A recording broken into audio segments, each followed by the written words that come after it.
It is Tuesday, August 18th. It is time to get in the weeds. I'm Jeremy Lambert. That is SP3. SP3, I just found out my pro membership from Twitter has expired today. So no longer can people quote tweet me and say, like, I hope those engagement bucks are worth it and all of that stuff, because I no longer have a pro account. I had it strictly for basically what was TweetDeck, and they changed it into Pro X, but then they started charging like $50 a month for that feature, and I said absolutely not. So I no longer have a Pro Premium, whatever their stupid thing is.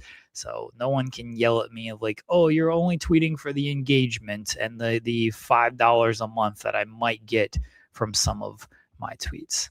How you doing, SB3? I'm doing much better now that I finished my fruit cup. I am sorry to hear, or pleased, sorry and pleased to hear that you lost your pro account. It doesn't really matter. Like I only had it because of the TweetDeck, because they started charging for that, even though TweetDeck used to be free, and then they put it into the tier where it's like $30 a month or something. I'm like, I'm not paying $30 a month for TweetDeck. That sounds like a terrible investment. I don't need it that bad. But we used to be able, or I used to stream the show from my Twitter account, and now I can no longer stream the show from my Twitter account. And I know that's going to lose so much engagement and viewers from us, that it's no longer on my account, which I'm pretty sure has like the least amount of followers on all the accounts that we stream from, because I don't want followers. I don't. That's why I don't promote my Twitter. Like, don't follow me. Get out of here. I want none of this stuff. Hold on. What is this? The Rock? Did he release a song? Ooh, SP3. Did he? Oh, we might have a we might have a review here. We are supposed to be joined. Oh God. We're supposed to be joined by Jarrett Bailey at 11. Jarrett, like SP3 and I, might be the only three people on the face of this earth who reviewed the Pat McAfee album and are not employed by ESPN, so we had to say good things about it.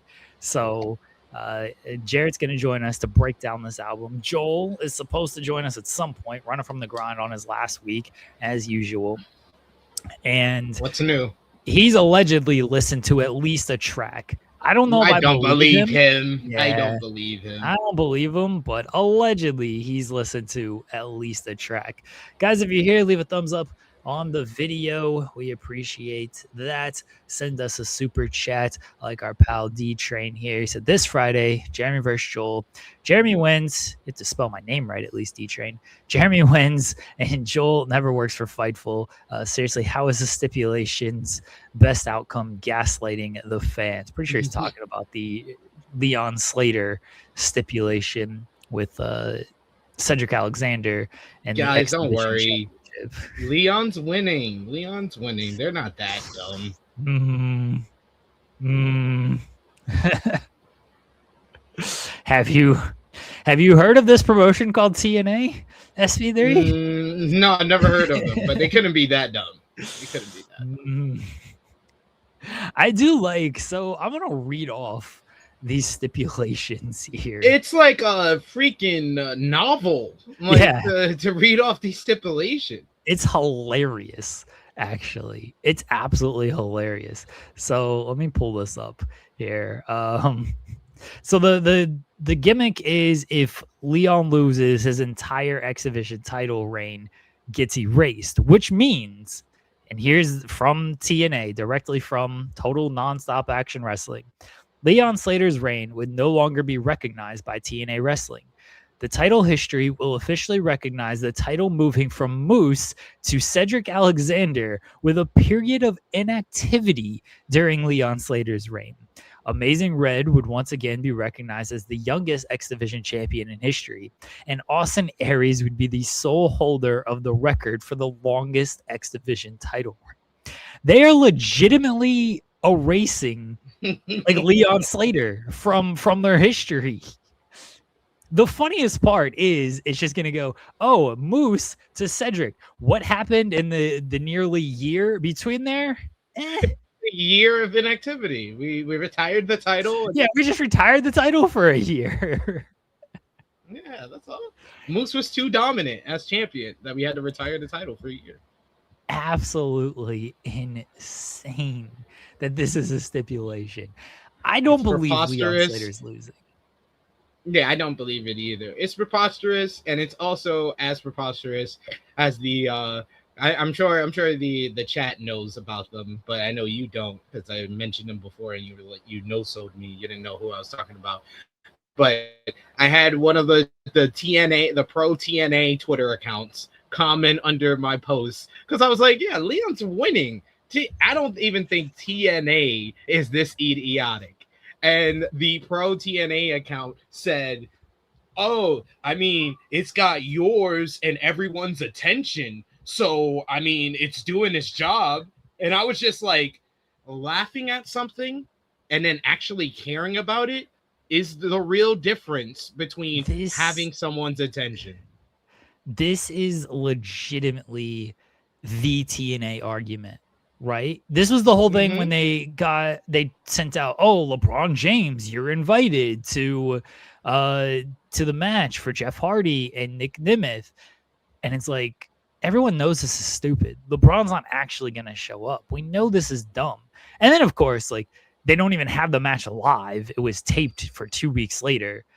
But the argument was, well, look at everybody. They're talking about TNA. They're talking about the show this Thursday. Like, yeah, talking about it in, wow, this is really dumb isn't good. Exactly. Like, that's my thing. Like, yo, it's like these pro TNA accounts are like gluttons for punishment at this point to me. Yeah, like, oh, you're talking about that's the whole there's no such thing as bad publicity. I think like there is a such thing as like dumb publicity. Exactly, there is such a thing. I wanted to make sure I'm getting this right. Yeah. He says it's definitely gotten yours and others' attention as intended. Sunday should be interesting. I mean, it has gotten our attention, but here's the thing when it comes to this. Yeah, it's gotten our attention. We got to watch this shit anyway. Exactly. This is not like, oh man, you know what? I can't wait to tune into TNA to see if they're really stupid to actually do this. We're watching regardless. You need to get the attention of people who might not be watching, and the people who might not be watching are looking at this and be like, that's really stupid.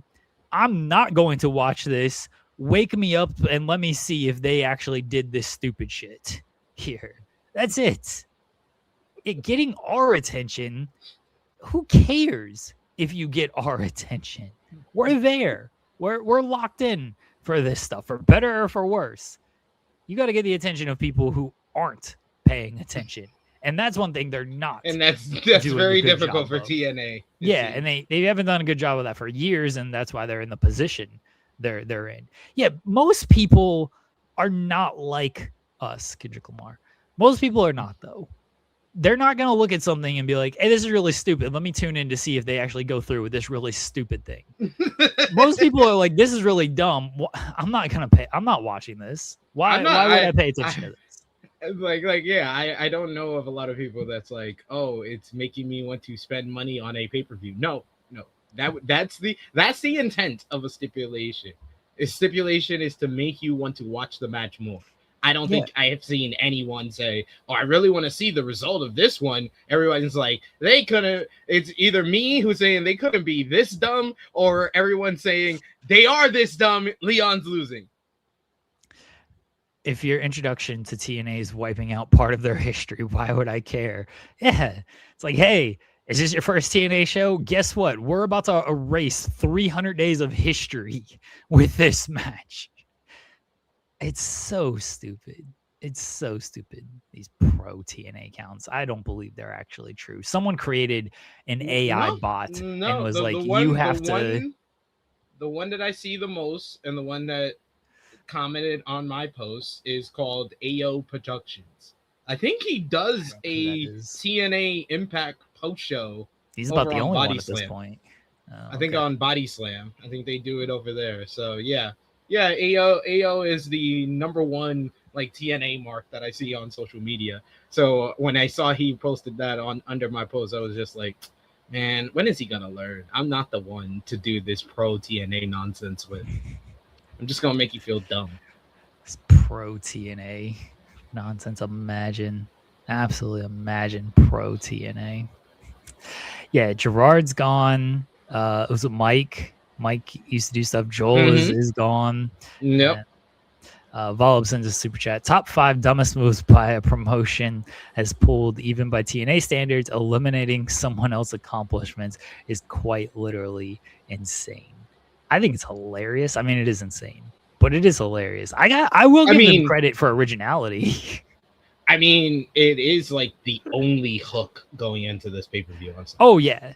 Yeah, your main event is the Hardys and the Nemeths for... It's not the first time ever or anything. That is disgusting.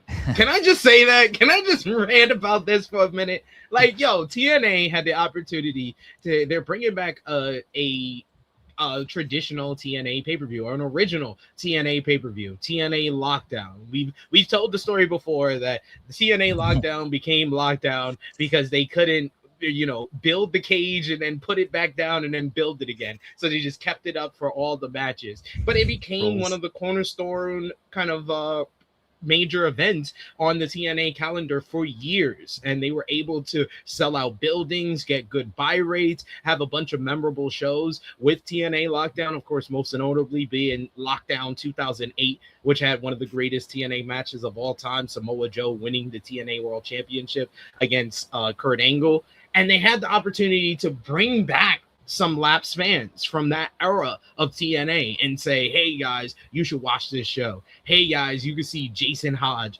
versus Mustafa Ali. And that's going to be a great matchup. You can see AJ Francis and Elijah, 2 guys that they're building up as stars on their roster. But no, the focus is on the Hardys versus the fucking Nemeths that we've seen like 4,600 times, and none of them were that good to have another matchup, especially not the main event of a fucking pay-per-view.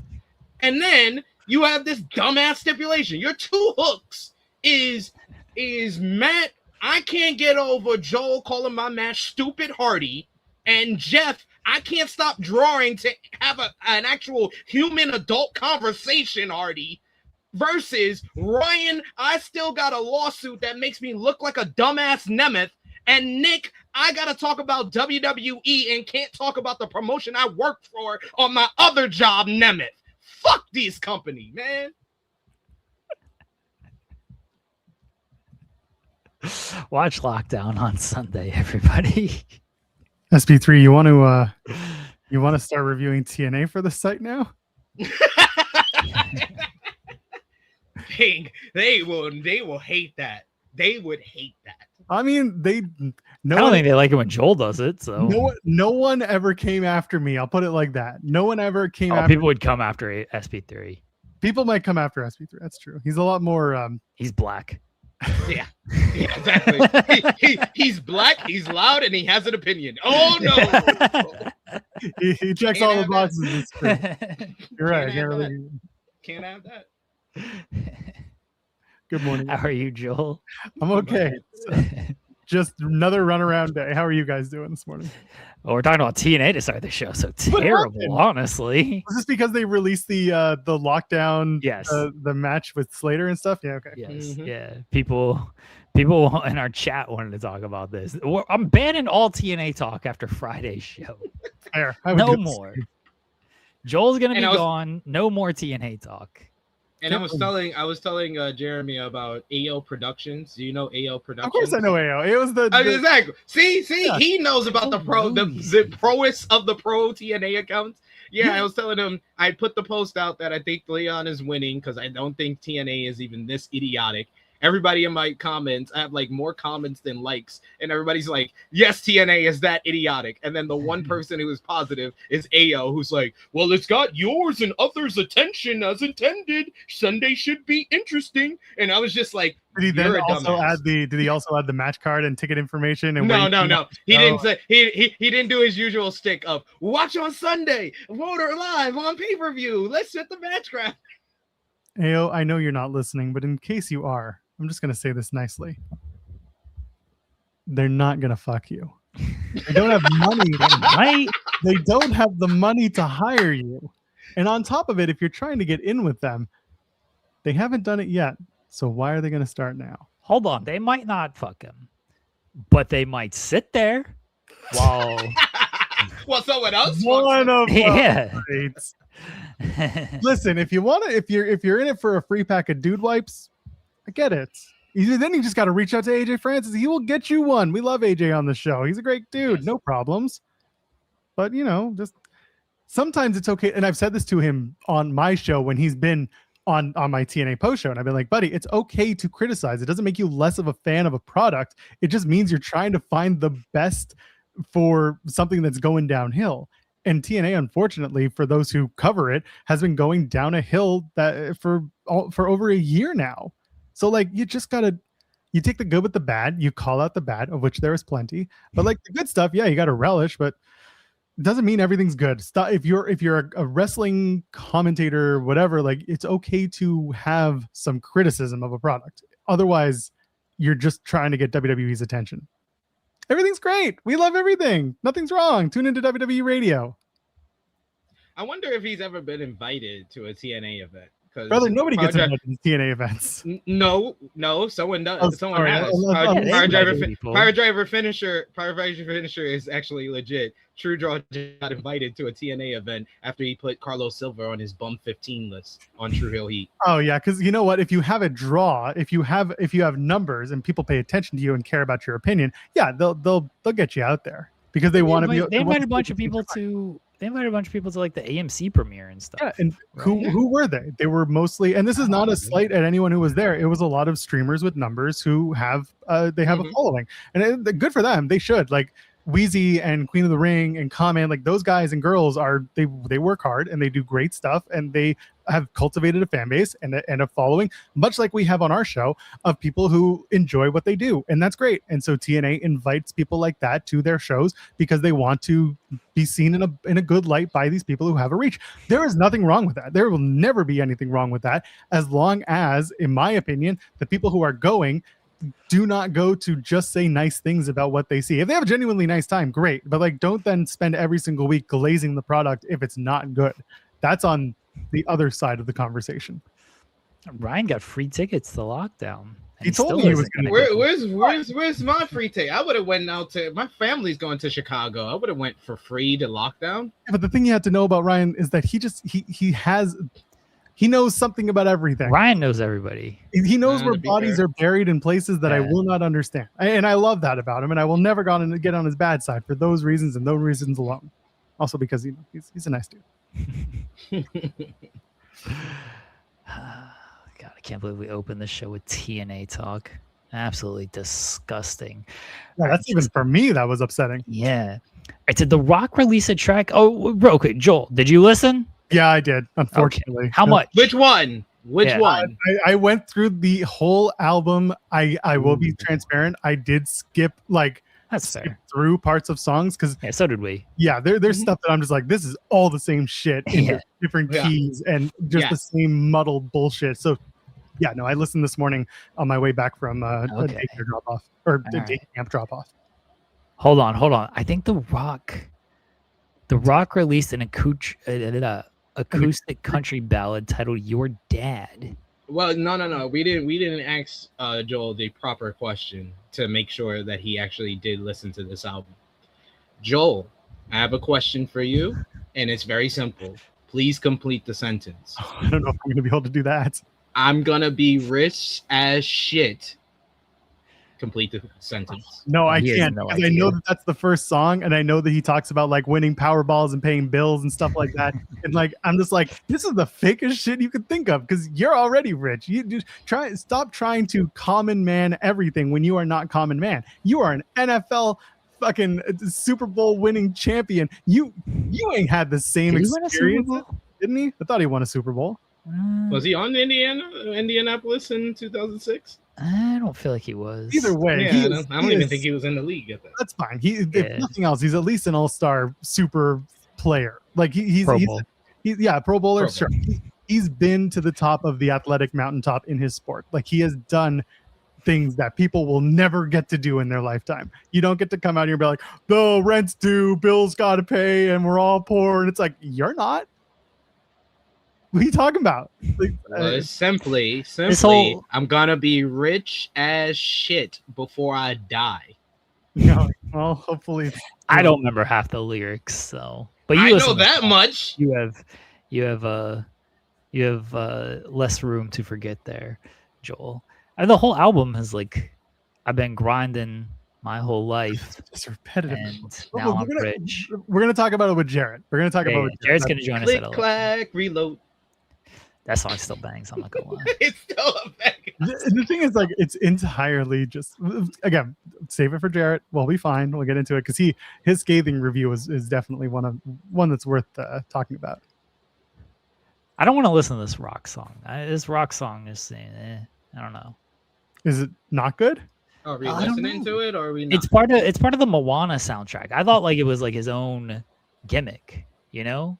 Oh yeah. Well, he talked about his wanting to do a music career, which is just a big. Yeah, that's what I thought this was. I thought this was like a launch for his music career, but apparently this is just like it's part of the Moana soundtrack. No, his music career drops after he shows up before WrestleMania, tries to get into the main event, and then gets told to do FO. We aren't gonna disrespect the Rock as a rapper though. Well, That song with Tech Nine, that song kind of goes hard. first of all, the only rock I'm song about that power. matters, It's about pain. It's about power. Yeah, the only rock song that matters is "It Doesn't Matter." The that's one a good song too with Wyclef. That's because It doesn't matter. Yeah. When the Yeah, all he's gonna do it doesn't matter. all he That had to song do was hit bangs his as well. He just has to bang his spot. Remember, he did Pie for WWF The Music Volume 5? Yeah, that shit sucked, but people still liked it. I'm more of a Method Man remix of the Rock's theme song. That's I a good kinda song. I do. That's a good song. No, I get it. But again, when Rock is left to his own devices, not so much. Nah, I think The Rock. If he's gonna do like a country album, I'm a little scared. But if he does Yeah. a rap album, I think he can actually pull it off. I'm not gonna lie. Did anyone? Go ahead. I was gonna just say, why are these black people making country music? Because It's such an easy genre to money. exploit. I guess. Yeah, you're probably right. like no shade to Beyonce, she got on that and she made a mint, and she deserved it because she did a great country album. And now everyone's like, I could do that. Mm-hmm. Good on you, man. It's such an easy genre to exploit. Oh, let me write about my truck, my drinking, and my dog, and Yeah. we're good. It was basically like Faith Plus One became country. Oh man, I watched that episode yesterday. It's still so good. I love it.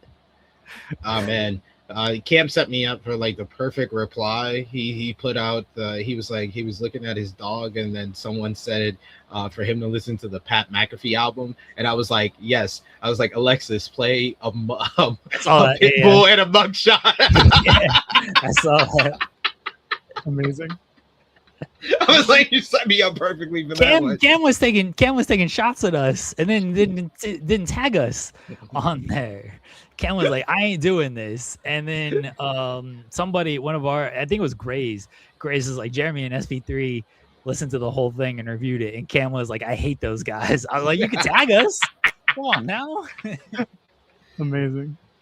That was fun. Did anyone listen to the Montez album? No. No, I know he dropped it yesterday, I right? know it came out, but no, I'm not I picked I'm the not wrong listening to that time. one. You picked the That wrong- might be what we listen to on Friday. That's our new tradition here. Friday listening parties. Friday listening party. Here Yeah. we come. Fair. That's fine. Someone's got to do it. Yeah, I mean nobody else is reviewing this stuff, so No we one might as else well is do it. reviewing Pat McAfee, a diary of a polarizing figure. Oh, He those dissed who Jey are getting paid Uso? for it. Hold on, Montez dissed Jey Uso? Oh, fantastic. What is this? This is great. Hold up. He's like, I'm faithful. You cheat on your wife. Oh, bars. Okay, hold on. Oh, so they were convinced he dissed Jey Uso. All right, what song is this? Mad Villain. Did he just bite off of of MF Doom? Yeah, potentially. That's nice. Apparently, this is his third hip hop album. Yeah, he's released a few. Yeah, that's right. Yeah, I see Yeah. that now. I ain't listening to not one of them. I don't know if he's Okay, done hold up. 3. One of them's got to have something good in it. All right, so he apparently says, unlike your brother, you've been whack since day one. You jack styles because you wild and you can't run. That's actually truthful and funny. That's Hold gonna up. be a storyline when they get to the Usos and the Street Profits. I'm about to listen to this whole track here. That's gonna be part of the build to what do you call it, to War Games in November, when the Street Profits are in there with LA Knight, Solo Sikoa, and Royce Keys. Do I listen on Spotify? I don't listen on Spotify. Let me see. Montez Ford diss track. It's called Mad Villain. I mean, all right, I'm gonna listen on Spotify. Or not. Is it on Apple Music? Have we checked? I don't have Apple Music. Oh, I so- do. I ditched Spotify for Apple Music. Oh, but Spotify I can listen for free. Apple Music I can't. Oh, that's fair. Spotify, I get it for free. Yeah. Montez Ford.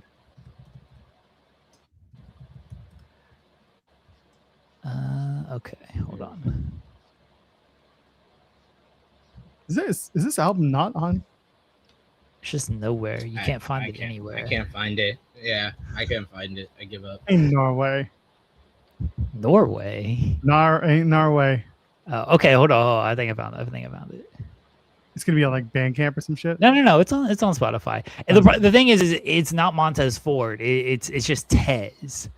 Oh, that's even worse. Yeah. All right. I got it. All right. I'm gonna listen to this Mad Villain track here. All right. Let me. See, I don't know when it is. Give us the live reaction. Be kind of hot. I'm not gonna lie. Oh, okay. I found it now. Once you told me it was Tez. Yeah. It's only 20 minutes. This album, like, That's a ripoff. it's 9 tracks. It's 9 tracks. If you're someone who still buys records in a store, which I know is like none of you, this is a ripoff. This reminds me of when Drowning Pool released their second album and it was 30 minutes, and I was like, "The fuck is this? $25 for that." I'd be mad about that, but now in streaming, like whatever. But I'm trying to make the song cry. Yeah. You're coming down the Okay, I see. so Yeah, I'm about to yeah. make the song cry. Oh shit! You ruined the song for me, SP3. I heard this opening. I'm like, yeah, this is song cry. All right, hold on. I'm gonna mute y'all. Damn. I'm still here with you, Joel, even though I'm listening to it. All I'm right. giving you live reaction of my response. Go for it. Shucky Ducky saying I'm out of the loop. Where's Joel leaving to? Thank you for the congratulations. Got a new job starting on Monday, regular 9 to 5. So I got to step away from this show for the time being. Once things even out, I might start doing a weekend show or something like that. Because, can't get rid of me that easily. TNA did, but, you guys won't. I really hope this album's good because I got nothing. He kind of sounds like similar to J. Cole. I mean, you're bopping, so you got to at least be feeling something with the music. Or he's trying to sound like J. Cole, at least. Not so much. Not successfully, but How sonically how's it sound? oh, he's flowing on the beat very well. The beat is very well constructed. Like I said, there's a little sample that's similar to Song Cry by Jay-Z, but he sound good. Okay. I mean, listen, anything's going to be better than Pat McAfee AIing his way through an album where he just sounds the same, where he just country whisper talks. Drop a link. If you just look up Tez and the album, look up Tez. It might be a Jey Uso diss. Wait, I gotta rewind it back because he went in. He was dropping a few bars. That whole like Do second they have half the lyrics right here? there.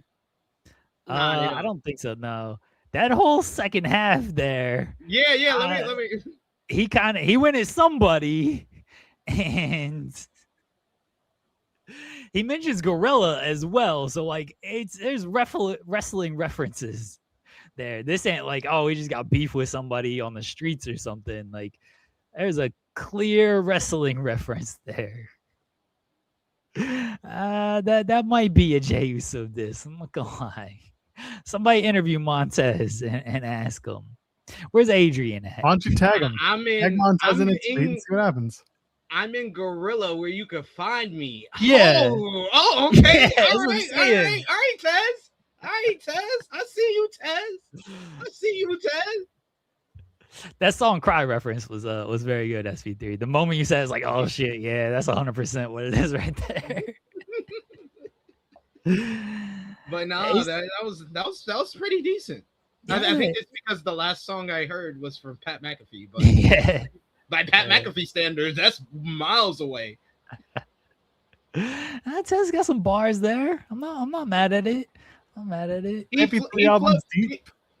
Did you peep that he was flowing like J. Cole? A little bit, yeah. I could hear it. Yeah. I could hear it.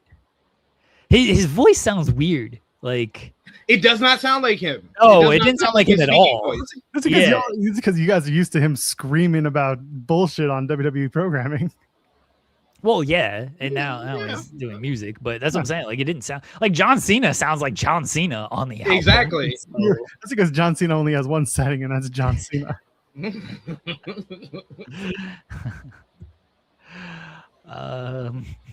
not mad. I'm not mad at that. We might have to listen to this whole thing on one day this week. I'm here for it. After he gets to you, so bravo. Tell him he's a cosplayer. Yeah, he did call him a cosplayer. He called that his cardio. He said you can't run. And you can't run. I ain't mad at that track though. Tell you, man, it's going to be part of a storyline come November. It might. People don't care about this album enough to be like, "Hey, remember when you dissed me on that?" Like, no, but they'll bring it up as like a point, in a promo. It's gonna go over about as well as that Kevin Owens CM Punk stuff if they try that. Brother, they don't give a damn. Oh God, that line was so bad. That line was so bad on Friday. I thought the whole thing was bad. I thought the whole promo was bad. I thought there was some good to it, but just Punk is just not self-aware. That's what it really comes down to. He still feels like he's the smartest and coolest guy in the room, and he's just not. He's a sociopath. Mm-hmm. Yeah, Joel and I talked about it yesterday. Joel was on the "It's Fine" train. I was very much on the "It's Fine" train, but I wasn't. Yeah, I'm with him. I'm with him. I think that it was not as good as the first week, but it was fine to just create that tension that these two guys don't like each other. It was quite obvious from that segment, and not because of any good things, but it definitely got across that they don't like each other because of how everything transpired there. So I think it accomplished its goal. It got people looking forward to the match even further. So I agree. I thought it was solid. I don't know. Again, when you don't put any emphasis on wanting to be the world champion, when your fight is for the world championship, that annoys me in the wrestling world, because it's like the title should be of utmost importance, not I hate you so much I need to beat you up, unless there is no title involved, at which point I hate you so much I want to beat you up is okay. When you start with all this extracurricular meta BS and you don't mention I want that title because of XYZ, you've basically downplayed the importance of why you want to fight each other. Is the title important, or is getting revenge for a 20-year beef that you said I could have fought you back on anytime, anywhere, more important? Like, what are the priorities here? Should always be the title. I disagree with that. I think with title feuds, the best title feuds over the last couple of years has been ones that are about way more than just the title. So I think that what WWE was intending to do is to create an issue between the two guys to make you want to see the matchup outside of it being a title match. So in that case, I think that they did the right thing. I thought they did reference the title enough. Yeah, me too. Like, yeah, that wasn't my issue. My issue was I didn't think one side of the material was very good, and the delivery wasn't always great by either man. Yeah, no, Owen's delivery was bad, and Punk just whenever Punk is in these situations, it seems with WWE, he always comes off worse than the person that he's going up against. Drew McIntyre, Roman Reigns, Seth Rollins, like the list goes on, and he always looks like a hypocrite coming out of it. And it's great to get people invested in the story, in the feuds, and everything, but there is a pattern that is developing. And I will say, if your main criticism of this segment was it felt derivative, then yeah, I agree with you. It was definitely derivative. It was basically Eddie Kingston versus CM Punk, but just a team version of it. And I rewatched Eddie Kingston and CM Punk last night. Timeless. I will watch that 10 years from now, and I will still be. I showed a non-wrestling fan that was like, "Oh my God, who is this? Who is Eddie Kingston?" Like they immediately got invested into Eddie Kingston. Now, if I show somebody that Friday segment, they'd be like, "Why the fuck did CM Punk reference an actual disease?"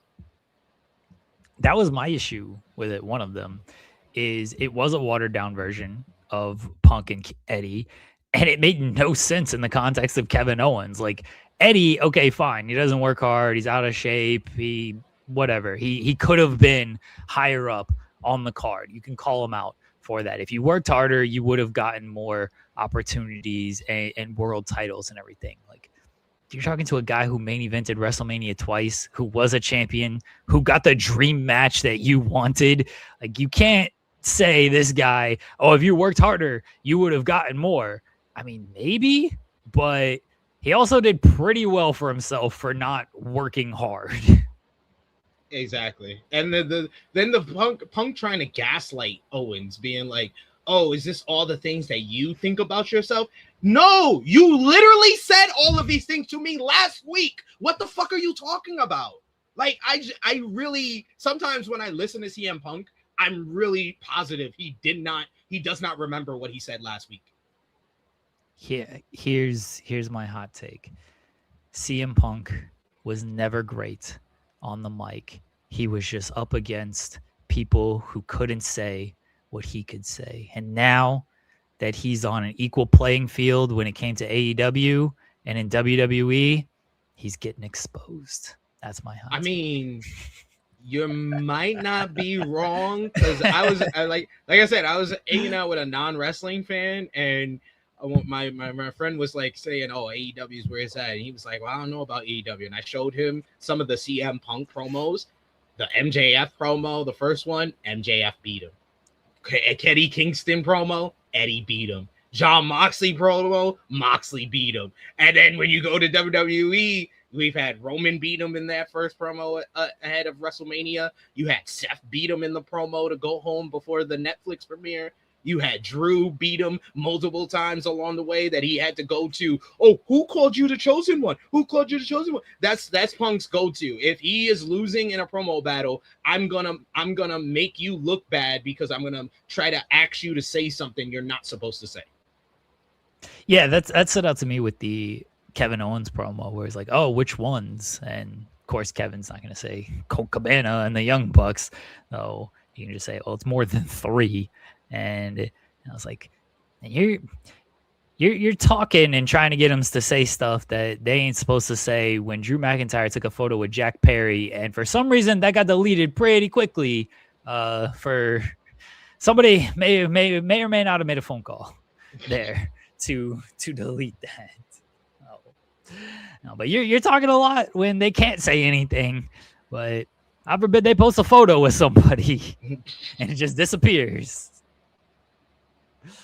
I don't think Punk is like actually fully overrated on the mic or anything, and he still has stuff that holds up from back in the day. But only John Cena was getting away with stuff back in the day, and Punk. There were very few that were allowed to, really go at him like that. Obviously Triple H, but Triple H has never been good on the mic. There was still, there was the only people that could really with handcuffs off. Now everybody kind of has handcuffs off, so he doesn't look quite as good as he did back in the day. His best material, I don't know if I clicked that by accident or I clicked that because I wanted to point out there's a reason why that hasn't happened. Yeah. Someone said no to it. Punk. Yeah, which I'm okay with. I don't think you need to bring up a dead dog in a feud. Yes, you do. Who are you to bring up for everybody? I mean, bring it up every week. No, you shouldn't bring up a dead dog in a feud. You definitely should when he brings up your dead dad. Oh yeah, 100%. Once you hit that, then sure, I think it was fair game. But as everyone knows, as you guys know, as we talked about, that line sucked too, and didn't need to be said. So, but yeah, sure. After that line, I was okay with it. KO should have replied and been like, "LOL, your dog's dead." After the endometriosis line. By the way, I thought about this. That terrible. I'm sure no one's given any modicum of thought to this. He meant to say endomorph. I asked for Femi and I got an endomorph. Because an endomorph is a person who is of a large body shape. That's something you learn in school. There's a mesomorph, an endomorph, and the third one that I completely, an ectomorph. He was thinking of the word endomorph, but because CM Punk was too much in his own brain, he said endometriosis, which you had to ask him where he picked that word from and why. I was like, what the fuck? Was that supposed to be some like stinger? Ooh, I thought of this one. Ooh, like, yeah, that's what it was supposed to be. Dude, if you thought that was gonna get any type of response, or that people were gonna look up the word and be like, "Oh my god, CM Punk roasted him!" Oh my, dude, like you just your finger is so far away from the pulse of the wrestling fan base. I don't even know what to start with you. When you have a word that you can't even properly say, God believe the wrestling fans ain't gonna understand what the hell you trying to say. True. But we do, damn it, because we are smart. But, You're trying to say endomorph? I think he was saying endomorph. That sounds terrible too. Yeah, well. Nobody in that audience knows what an endomorph is. No one. Kevin, I wish Kevin Owens would have been like, spell it.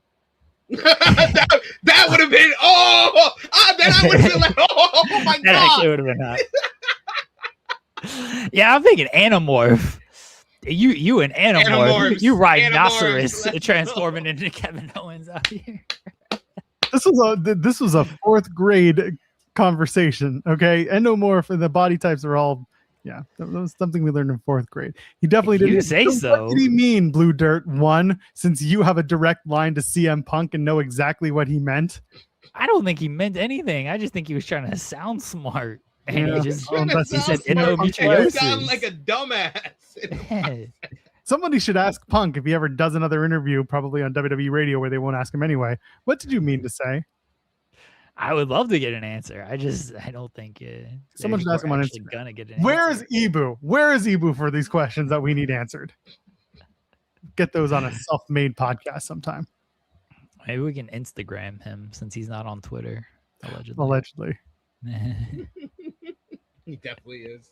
Absolutely. Him and Nick Khan and Triple H, they all have their stop with this. I'm not on the internet. Oh, Triple H is like actually on it. Though. Yeah, like, he doesn't like reply to people, but like he's scrolling and stuff. I think he's got a burner with which he actually replies. Maybe. But he's on it though. There's no bones about that. Punk, hasn't tweeted in like 5 years and pretends he just never checks it, which debatable. That's a lot.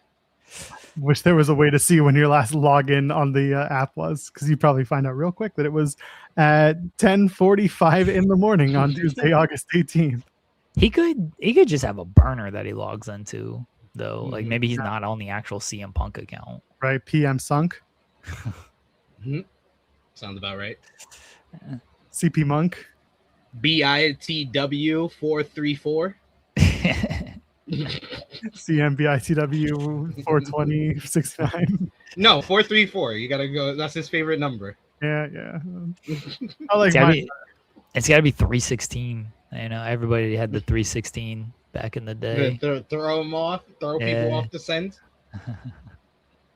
First of all, I'm not taking shots at Ibu at all. We just happen to know. We know that he and Ibu have had conversations before. What are we doing? This isn't a shot at anybody. I like self-made. Stop it. Stop it. Stop pretending. Come on. Y'all stop pretending. His burner is... Hey, I'm not pretending in anything. I never take that whoever said that seriously. There you go. Yeah. DM Hunk just tweeted. DM Hunk. It's not Phil Brooks. I still want KO to call him Philip. He keeps saying Phil. I want him to say Philip so bad. That shit was the funniest thing ever when Eddie did that. And it wasn't the promo. It was just the interviews that he was doing. He just kept calling him Philip in interviews. And that was so funny to me. Like, how disrespectful. Punk already hates it when you call him Phil because it's like, why are you using real names? Call him Philip. It's so funny to me. I want KO to do it. I don't know if he will. Philip Jack. Say his first and middle name. That's disrespectful. His full name. Philip Jack. The best in the world, Philip Jack CM Punk Brooks. Philip Jack. I don't know why Philip is such a funny name to me. It just is. I don't know either. I don't know. It just sounds so disrespectful. You calling him Philip of all things. Start calling him Philip.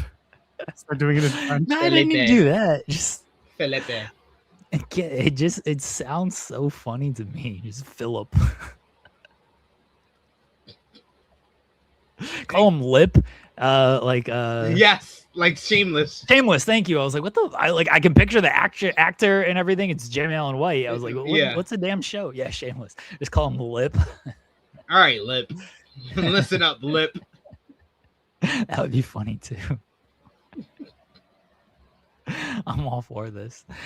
Jarrett Bailey is going to join us allegedly in about 9 minutes here to talk about this Pat McAfee album. We've given more coverage to this album than his own show has. Well, again, the entire internet is speaking favorably about it, so someone needs to counter the conversation. Are they speaking favorably? Yeah, everyone that he paid $100 to tweet something nice that he then retweeted out into the ethos is getting their point up.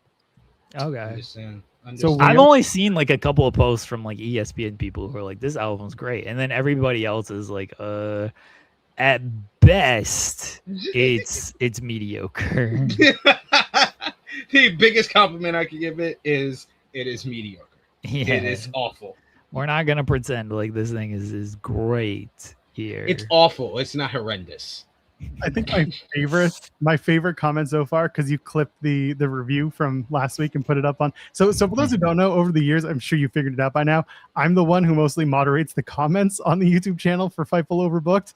And someone posted, gentlemen, and by the way, gentleman, it was a singular, so there's that. Just talking to you. Just talking to I wasn't even on the show that day. I'm saying Jeremy. It says, gentlemen, I don't disagree with your opinion on this, but holy shit, you're unlikable. Fair.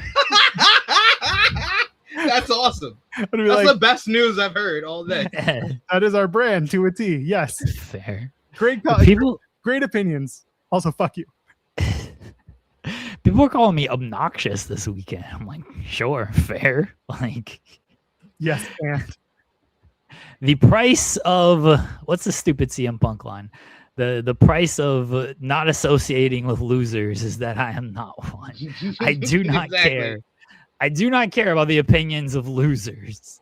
Here, you can say that I'm unlikable. You can say that I'm obnoxious. I do not know you. You do not know me. You are not going to bother me one bit. So that is fine. Exactly. Don't bother my day. Don't take any money out of my check. Don't take any food off of my table. Yeah. Did you hit the super chats, or should I get the super chats? No, I've only done the ones that are unstarred. Everything that's still starred, then it has not been touched on. All right. Well, Valve just sent one, said, what's actually good? The first episode of Lanterns. No spoiler, but it's worth a watch and a review. It was. Okay. It was. now that I have some free time to not watch wrestling, I can maybe start watching non-wrestling television shows. You won't. I won't. And C Delgado You don't have any free time. You're working like 9 to 5. You're gonna have less free time than ever. I'd like to think I'd have at least an evening or two where I don't watch wrestling and I can just chill out. I won't be watching TNA because I don't have to.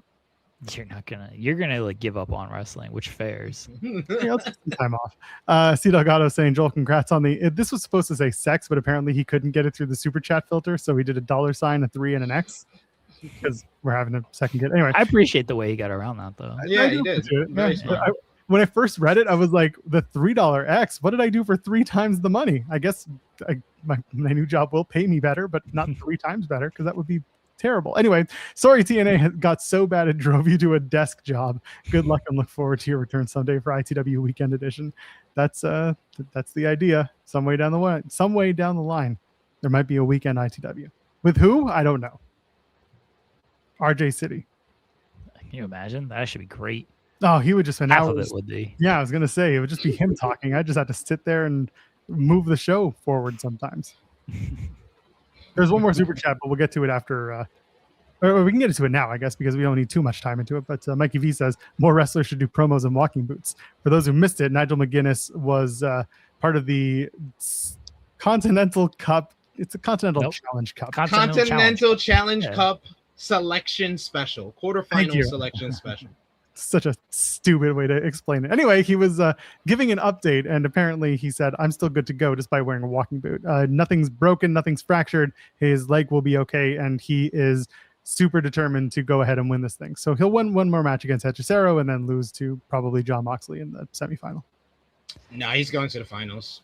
How safe is this Lee Moriarty match going to be on Friday? That's another question. I don't know. I don't know. Like, has there been any confirmation that this injury is for real?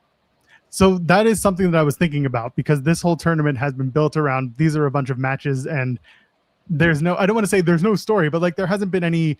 There hasn't been a story. Yeah. Other than Jon Moxley fighting his way through the tournament to win the cup and retain the title, there is no story. The only fraction of a story was Nigel being inspired by the main event, Kenny Omega winning the world title and Will Ospreay, his countryman, being in the main event at Wembley Stadium, making him enter the Continental Cup. But now they have a story with this Nigel injury where I think that night it's a foregone conclusion. After I saw the quarterfinal matches and they're doing Jay White versus Jon Moxley on Wednesday, it's like yeah. You know what's really they could always go with Joel's pick of Eddie Kingston, but I just don't see it. No, I can't. You know why? Because Eddie was off his indie dates this weekend because he was banged up from his match. And I think what they did was saw what happened with Eddie and said, "Oh, we should play that for Nigel instead, because we need to build a baby face to rally around." And I was like, "Motherfucker, why don't you just take from real life and let Eddie go all the way?" Because when I found out Eddie's not going to be on C4, and then he got to pull out of Greektown that weekend, it was when I asked around, it was to protect him in the tournament and because he was a little banged up from his match. I think we're gonna know on Friday how injured Nigel is, because if they work, we're gonna know on Wednesday. Is he wrestling Wednesday? That match Wednesday? He's racing Hechicero on Wednesday. For some reason, yeah, you're right. Yeah, that's true. Yeah, we'll know on Wednesday. For some reason, I thought that match was the collision match, not a Dynamite. No, the collision matches are Kingston and Claudio and Orange and Kyle O'Reilly. Yeah, you're right. Yeah, for some reason, Nigel and Hechicero screams like a collision match, not a Dynamite match. He does. I think they just wanted to flip it for the other ones because let's give everyone some shine out of this. Because Orange would normally work Wednesday. I do wonder how much the ROH match did play into the decision to put it on Dynamite as well. Of, hey, are we going to have... I mean, it seems like Nigel's going to win. He might win the Pure title. No, I think so. Yeah, because he can't challenge. If he's going to Wembley, he might as well. Yeah, I don't think it's a great look if he's going to win this tournament or at least be in the finals of the tournament, but lose to Lee Moriarty. It just in the middle of that, Lee Moriarty should just go to the finals then. In that case, Nigel lose both matches, and Eddie Kingston should go to the finals and win.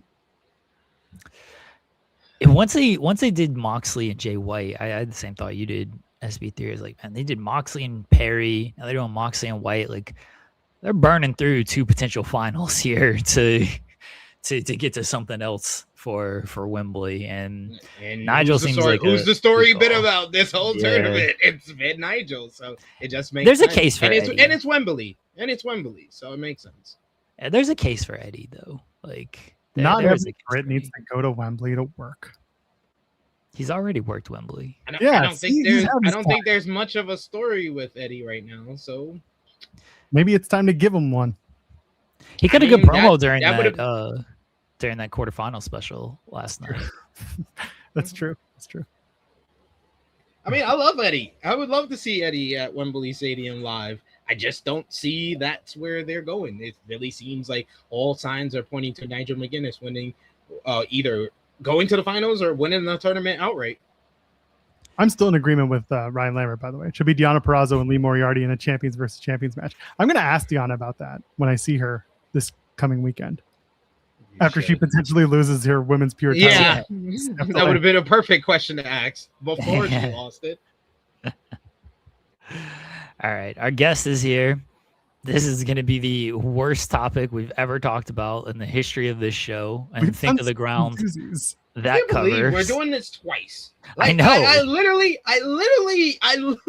did this under distress on Friday, and you're forcing me to do this again. You couldn't have him come on yesterday when I wasn't here? I didn't realize he reviewed it until yesterday. Because this just dropped yesterday, I'm pretty sure. From SB Nation, he covers football, allegedly. He's talked about wrestling before. Friend of the show, Jarrett Bailey. Hello, Jarrett. How are you?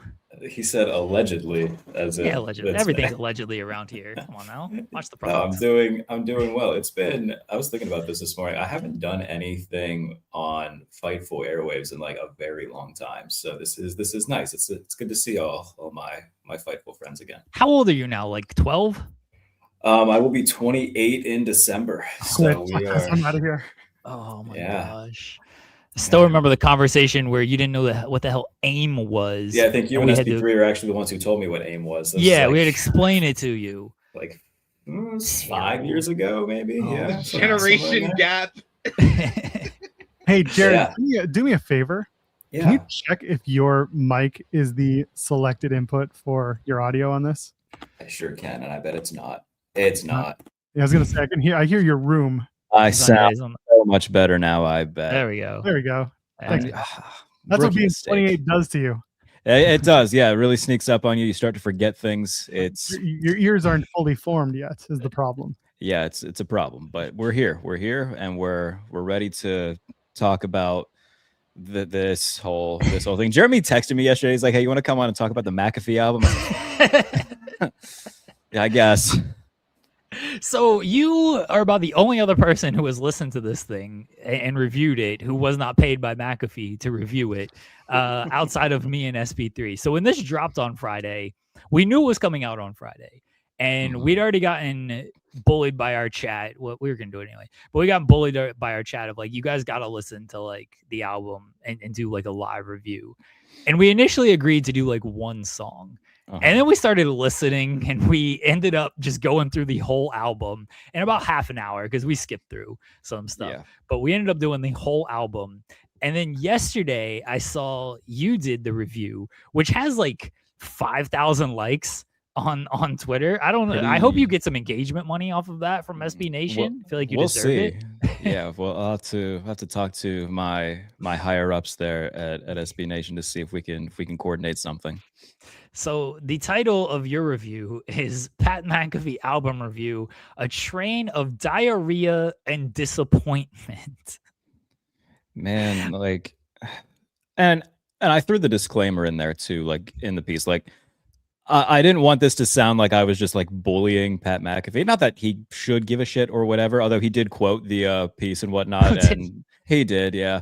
But I don't hate Pat McAfee. I hate ESPN championing his like dick and fart joke show as like the pillar of sports television. I think that's stupid. And I hate that, like, if I turn on the Masters, I've got to worry about him being there with like Bert Kreischer. Like, I don't need to see him in everything that is going on. But I don't like shirt off. Yeah, but like I don't hate Pat as like I don't know Pat as a guy, but like he seems like a fine dude. Like, he gives away a ton of his own money every Saturday on College Game Day to college kids, and he raised a bunch of money for charity at an event that he held in Pittsburgh last year. Like, he seems like genuinely a okay dude. But when you then start talking about yourself as a quote unquote polarizing figure, you can't have it both ways and get pissed off when people make fun of the album, which is not very good. What did he say in the quote tweet? I mean, it wasn't anything crazy. I'll have to find it, but I would print that out and frame it and just hang it up there. It's hold on. I'll pull it up actually real quick just so I can here we go.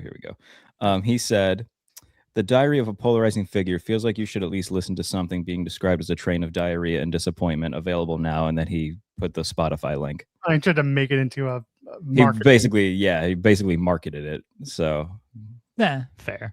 Yeah, I mean, yeah, that's one way to do it. He probably loses if he like attacks you in any way. So that's I didn't. That's why in it I was like, I'm not trying to attack Pat because, like, again, he doesn't seem like a horrible human being. It's just this is very funny, and the music was not very good. It's also very clear, like, he just wanted it to sound like Jelly Roll. Like, it's a Jelly Roll album. Like, the first song, like, oh, this is just a Jelly Roll song, and none of those are good. So much less the off-brand version of Jelly Roll. Like, that's rough. And then at the end of the piece, the last song, I want to say, what's it called? Something to this. Cheers to the South. I will bet a racist song. A racist song. It's all just praising the South. Anything that's that heavy on South praise is racist to me. I know. I think that ESPN's going to use it as their official theme song for the SEC on ABC. Oh, is that the one I thought they were going to use? SB3. When we were listening to it, there was one song. I don't remember which one. Yeah, you were saying you thought it was going to be used on the NFL Sunday. Yeah, I'm like, yeah, they're gonna play this all over the networks when you're going to break, like 100%. Maybe it was that song for like every sort of, all right, it's Florida LSU. All right, here comes our official theme song by Pat McAfee. Yeah, that's I'd bet money that's what they're gonna do. I forgot which song it was, but there was one song. I was like, "Yup, you're gonna hear this every Saturday and Sunday." And then you had Herb Street, like the official College Game Day account. Herb Street went on his show and was like, "Oh, you should do some of the music on College Game Day." And I commented a picture of a Jim Gaffigan bit, and she's like, "Or we could just all hang ourselves." Like one of those two would be perfectly fine. I would probably go with the latter. Did you see the Gino the Ghost, commenting on the album? No. For those who don't know, Gino, he's like a big like Grammy winner and all this. So he commented, I think it was on his podcast. He said the whole internet's jumping on him and dogpiling on him, and I will be no different. I will absolutely punch this man while he's down. This album is horrible. I loved it. Oh. That's funny. This album is horrible. It sucks. It's offensive to my ears. It's offensive to my brain. It was awful in every single way. Nothing was redeemable in it. I think you guys are looking at this all wrong. I think that there's not a lot of people out there who would do charity to this level. You know, Drake came out with 3 albums and 2 of them were the worst of the year. And then Pat McAfee came out with an album that was worse than that. He was just looking out for Drake. I think they just did him a favor. They all got we should be praising Pat McAfee for the favor that he gave Drake. I will say I did throw at the end, like, the good is that it wasn't a rap album, because I already don't really like rap music. I wouldn't have been able to make it through if I had to listen to Pat McAfee just try to straight up rap for 14 songs. He did on that one track. He did on one of them. Yeah, he was trying to flow on multiple tracks. He had the Eminem flow one. He had another one. He had another one where he was trying to spit some bars. Yeah, he tried to rap on that album. Definitely. That's not good. The rap album's next. Just wait for it. Give it by the end of the year, and McAfee's dropping a rap album. Goodness. Right after the Christmas album that he does, he's gonna drop the rap album. Did you like any of the songs, Jerry? I mean, I wouldn't say I liked any of them. A few of them were more palatable than others. any of the ones that just had like, I like country music, so like anything that like where the music at least sounded like good, I was like, all right, I can get behind the music of this. Like lyrically, none of them were like, wow, this is a great song. So that was my biggest takeaway.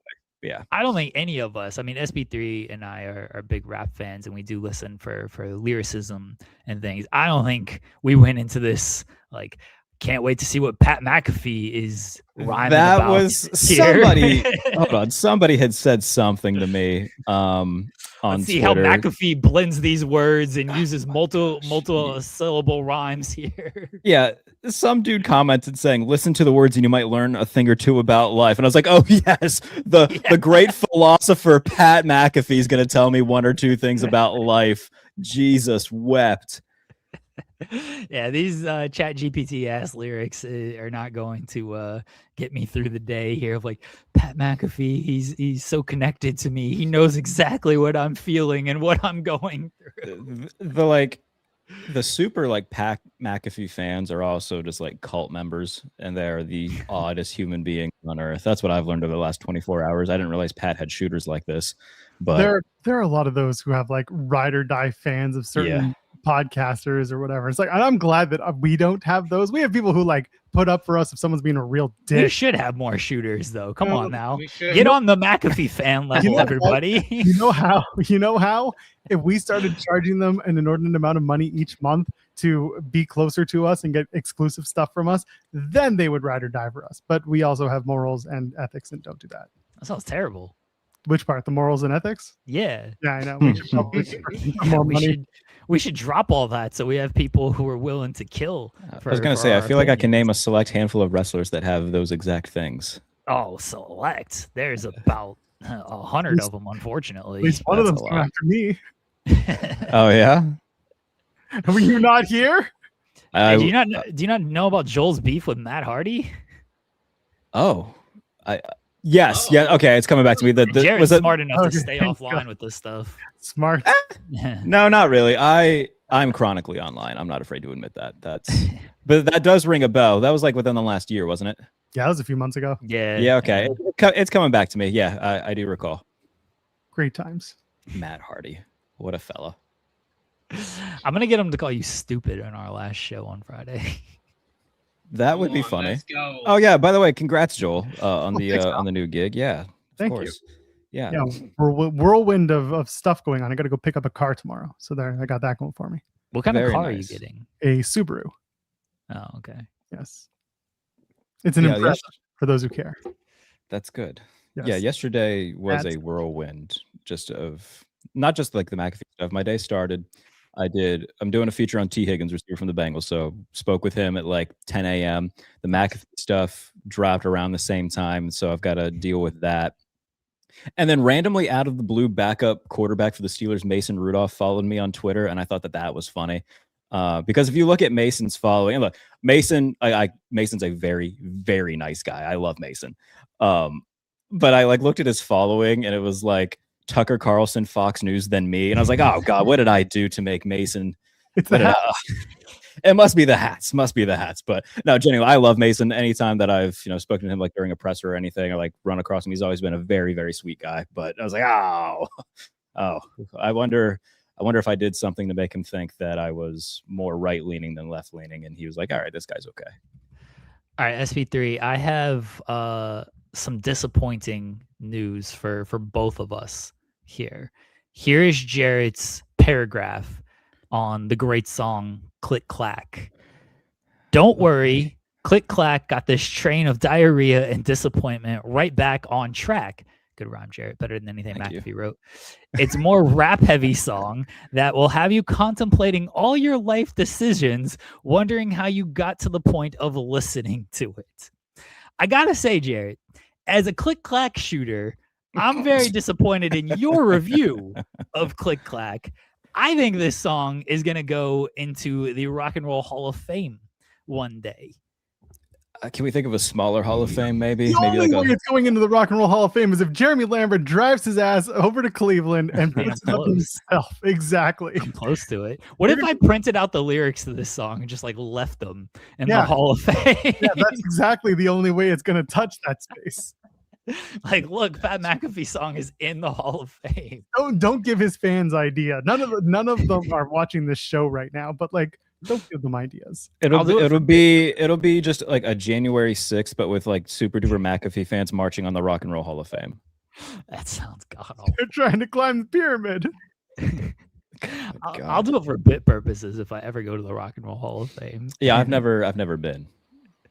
I went once, and it has not actually been when I've lived here. So my wife just texted me and says, "I will not let you defile the Hall of Fame." They have the Beatles in that thing. It's already been defiled. Go away! Don't you start this shit. I will fight you. I will drive to your house and fight you.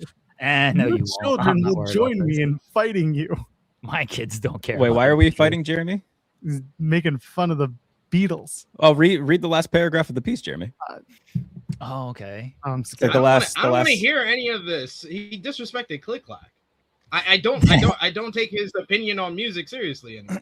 Oh, see, Jarrett this was the trifecta. I just sat here and I listened. He said, "I don't listen to rap music.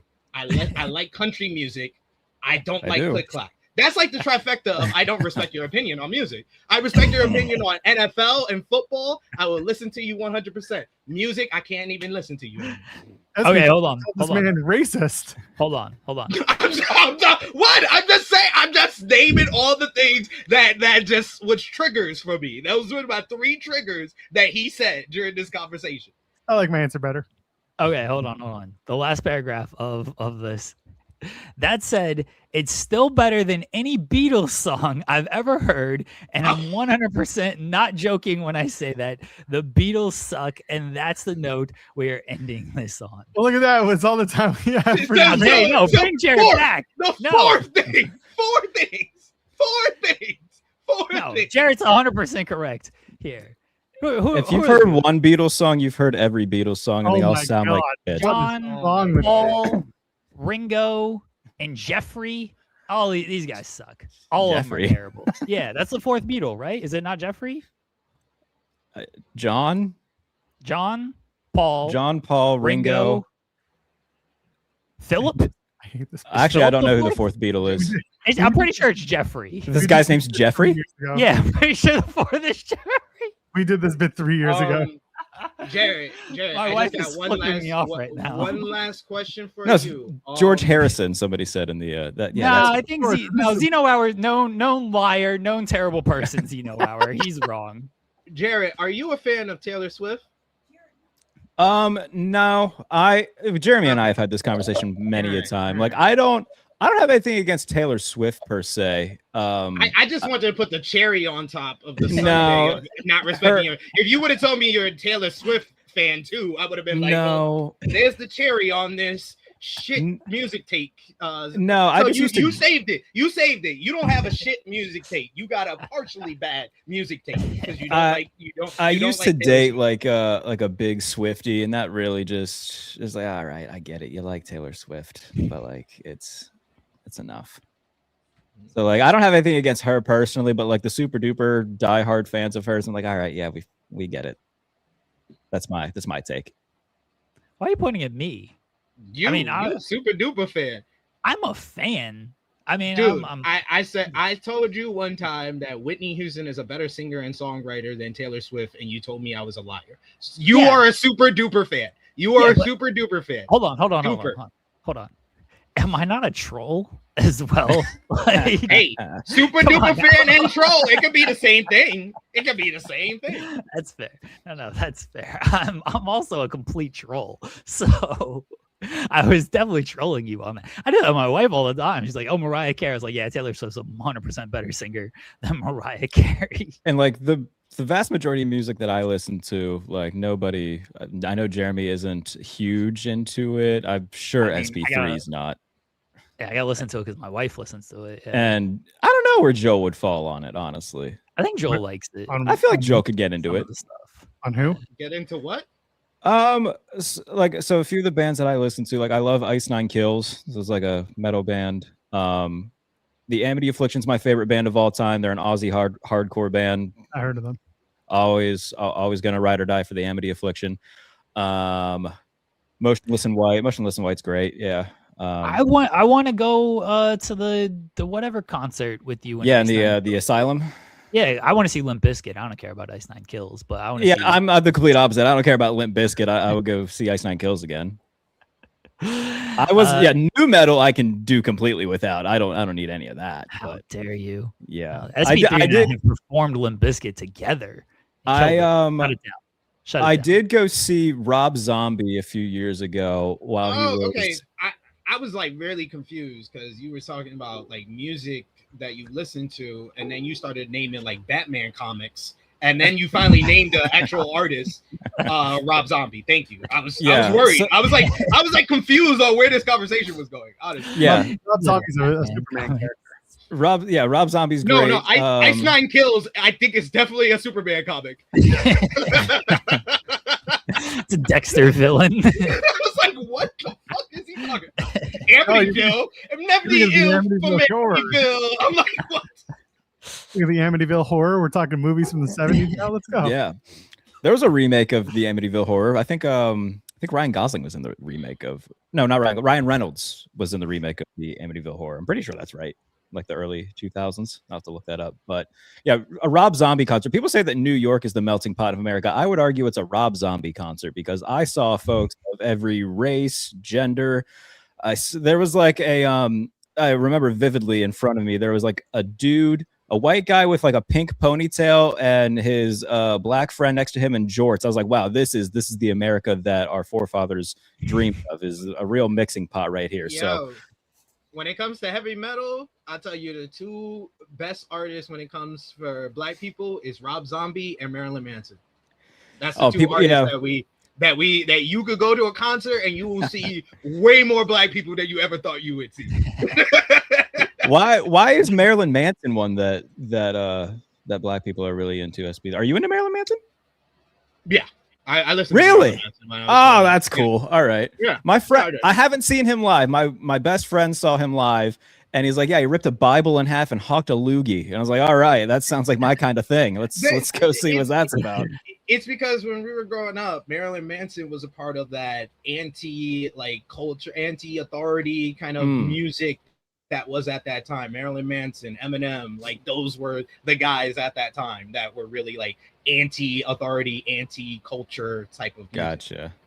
No, Marilyn Manson's got a few bangers that I enjoy. So yeah, anything of that genre you can probably I'm pretty down for. But also I love country music, and when Toby Keith died, that was a pretty hard day for me.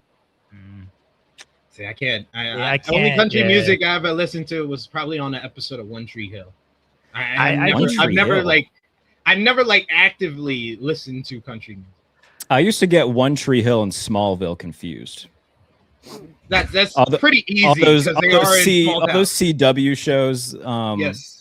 I used to get those a little bit mixed up. Vampire Diaries is one of my favorite shows ever, though. I love Vampire Diaries. We need to talk, man. We need to talk. I've been getting on my. You're winning SB3 back over with the TV. Yeah, you got me back. I'll take one of your crimes off. You only got 2 crimes now. See, we need to talk because I've watched the first 3 seasons. I need to complete my binge watch, but I actually like it.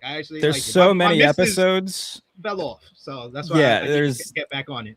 I think there's like 172 episodes is what the total number comes to. It's a lot. It is a lot, but yeah, it's a great show, and if you haven't watched it, I highly recommend. It's a good time.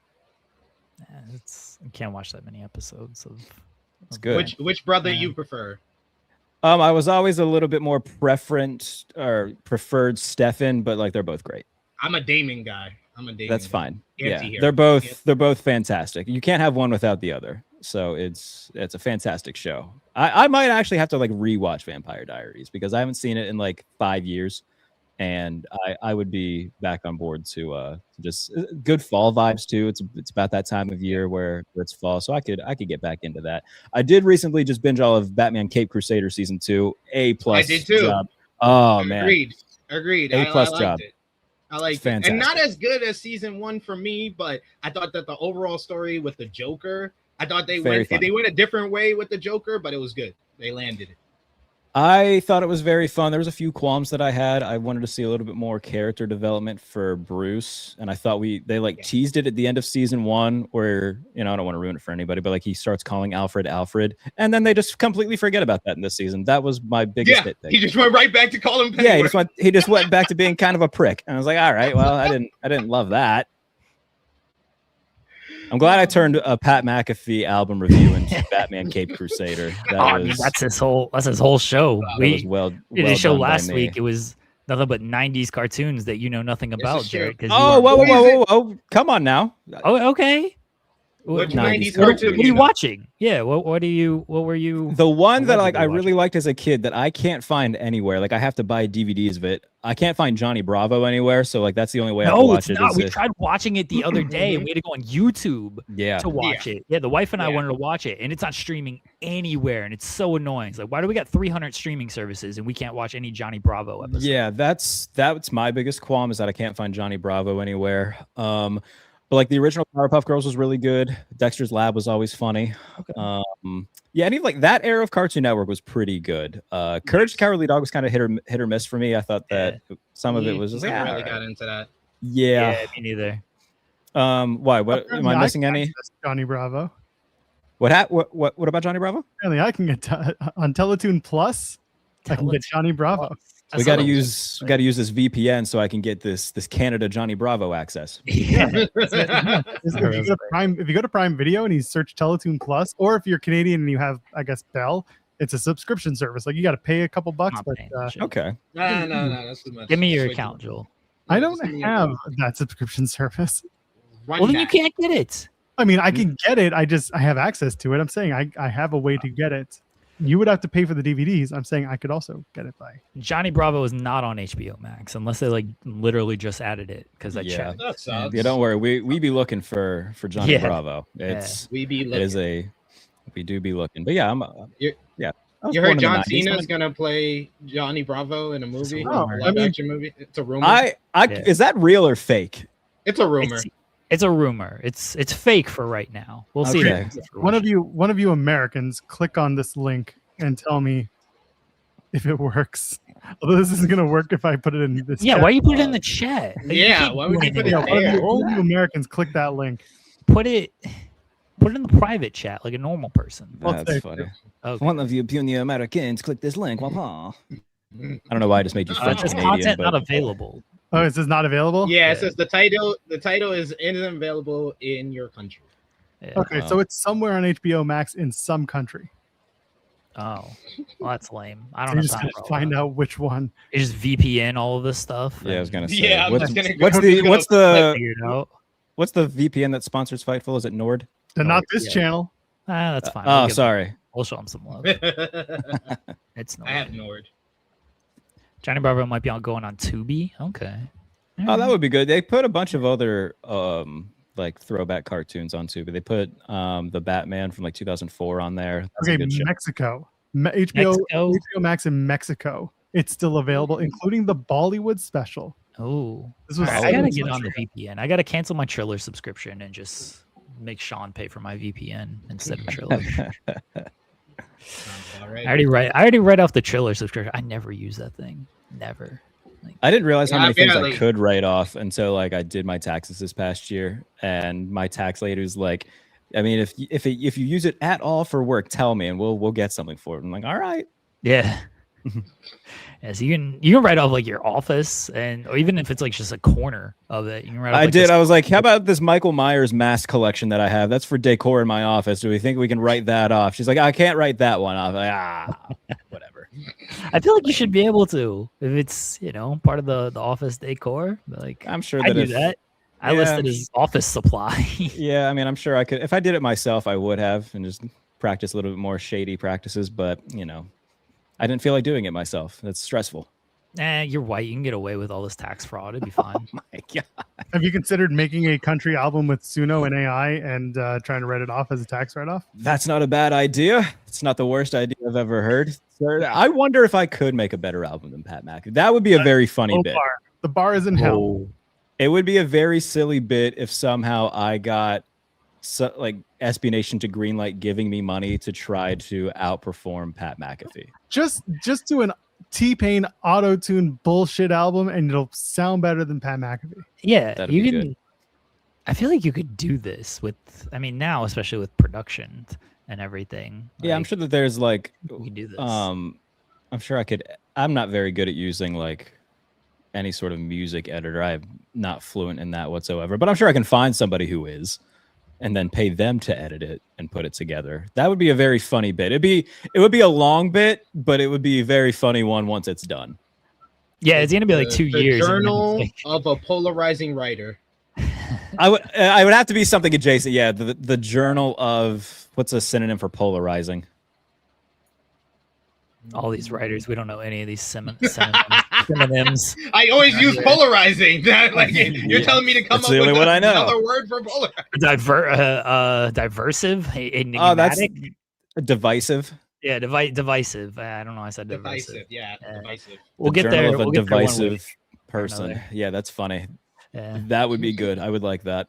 Again, would be a very long bit, but one People are gonna be like, time. "Why are you making fun of this Pat McAfee album from 3 years ago? No one cares." Yeah.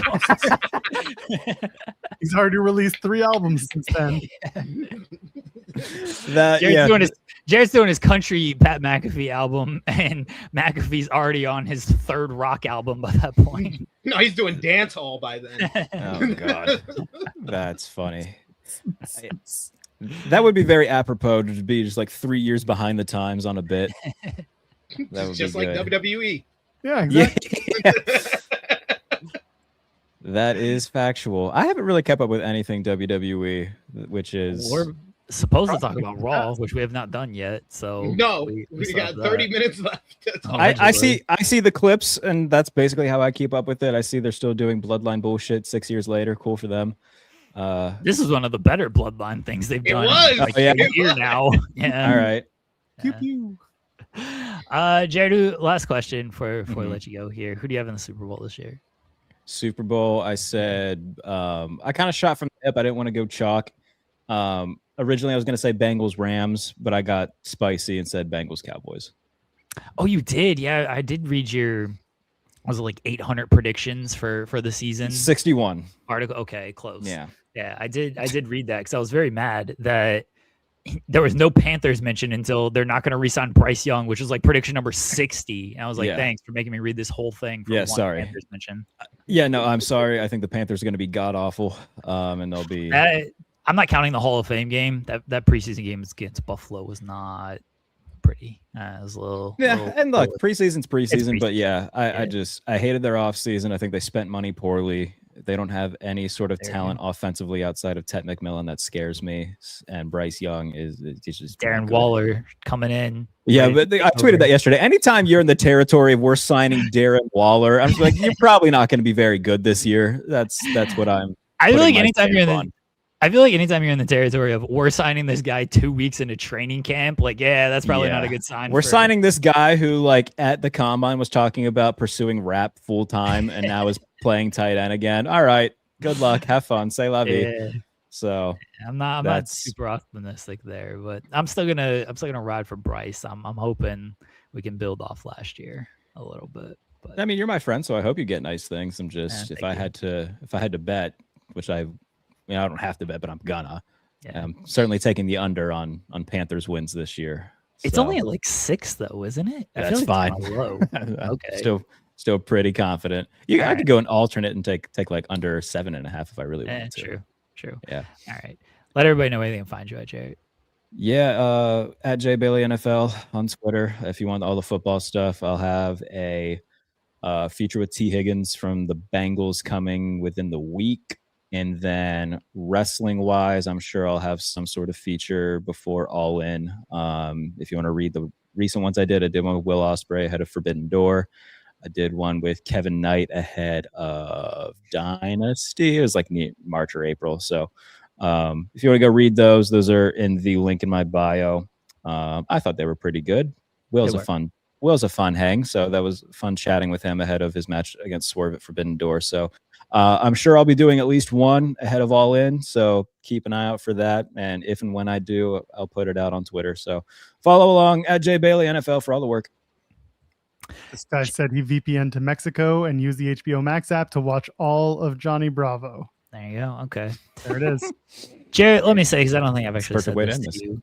I don't think I've said this to you on air because I don't like complimenting people, but very proud of you over the years and everything that you have done and accomplished. Because we've been talking, and you said 5 years, which sounds absurd to me. But it's probably longer than that because I think it was like pandemic-ish, like Yeah. 2020. I don't remember how we started talking. It just happened. But to see everything you've done in football, I remember when you were just starting out with things, and then you were going to the rookie symposium stuff, the combine. And there was the combine, the draft stuff, and hanging out with Tony Khan and everything. And just to see now you're talking to T. Higgins and interviewing football players on the regular. Just proud to see all of your growth in this area. Yeah.